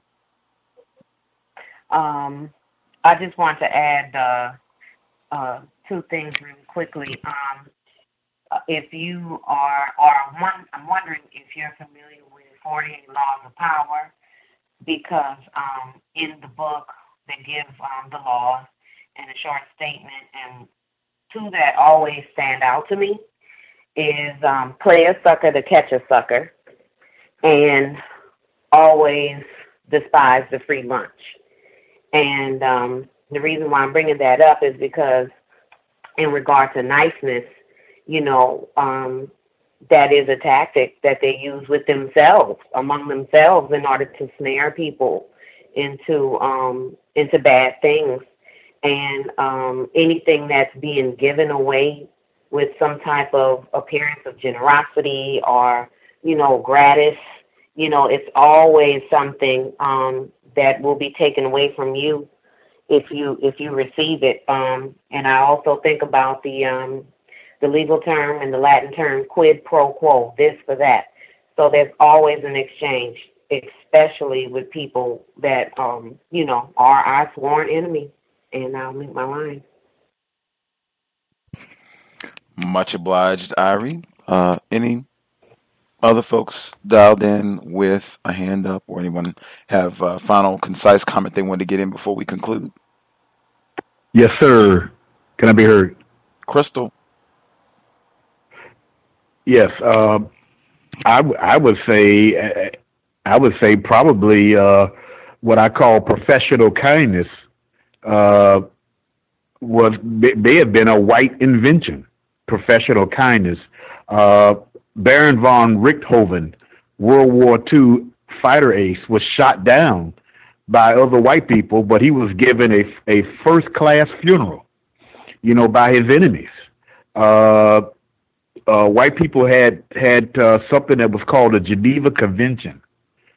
Now, mind you, they were killing each other, but at the same time, from the standpoint of capture and how they would actually treat the white enemy as with respect. In this part of the world, the Nazi POWs were allowed to roam through the southern states to go where non-white people couldn't even go, as far as they're concerned. So they definitely know how to exhibit that behavior to their victims, especially when they have an agenda in mind. So I would say to not only Miss Ivy, but everybody else, keep that in mind on who you're dealing with when you're dealing with a white person. They are very well disciplined in their professional kindness behavior and agenda. And that's all I have to say. Thank you. Absolutely.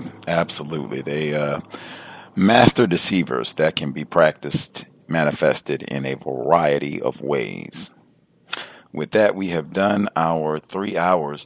I'll state again, major part of our counter-racism code, at least in my view, not spending money to go to the movies. Black Panther, $1 billion, probably $8 billion by now. But that's one thing that we could do. I don't think there's anything that's going to play at the cinema that is going to lead to us coming up with a new concept to eradicate white terrorism. I think that would be money and time and energy better spent on other things. Dr. Welsing consistently, reading is more important than watching TV. And I mean, even if you got to see the film or what have you, I mean, you can wait at least, hey, if I got to see it, at least have the discipline, the economic discipline, say, well, at least I'm not going to spend $20, to go see it at the theater or even a matinee or what have you. I'll wait. I can get it, from the library, watch it online, whatever the case. I'm sure you can figure out a way if you wait even a few weeks. Sometimes you'll be able to see it for free, no problem. Whites make their white supremacist entertainment readily available, including Six Flags. With that, thanks everyone for tuning in. We'll be here tomorrow. That's Sunday, 3 p.m. Eastern, 5 p.m.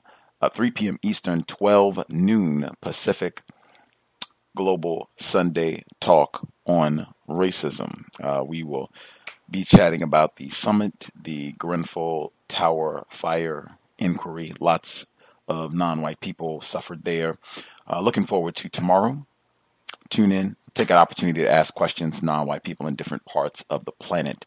If you have questions, guest suggestions, gripes, shouldn't be any questions about the t-shirts. They should be arriving, so you can just write about your experience wearing the shirt.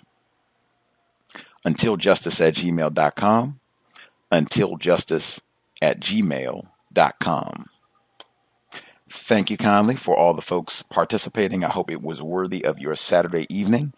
I will again suggest sobriety would be best under conditions of white terrorism. Think about the New York Fire Department drunken melee. Sobriety would be best. And I mean, wow. You hear that right there on cue?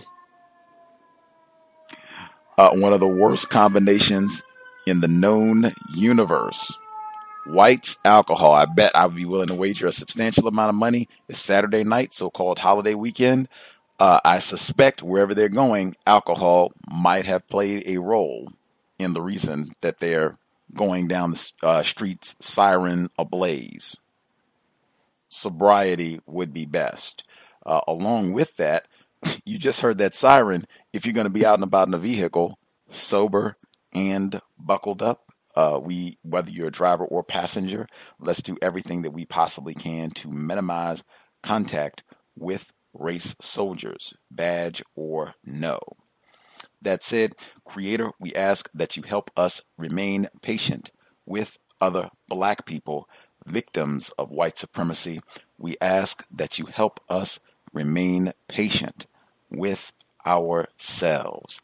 Remind us to demonstrate the highest levels of black self-respect at all times, in all places, each and every time we are in contact with another black person. It has been time. Replace white supremacy with justice immediately. Cal signing out. Thanks all for tuning in. Nigga, you so brainwashed. I'm a victim, brother. Problem. You're a victim. Yeah. I'm a victim of 400 years of conditioning. Shut up. The man has programmed my conditioning. Mm-hmm. Even my conditioning has been conditioned.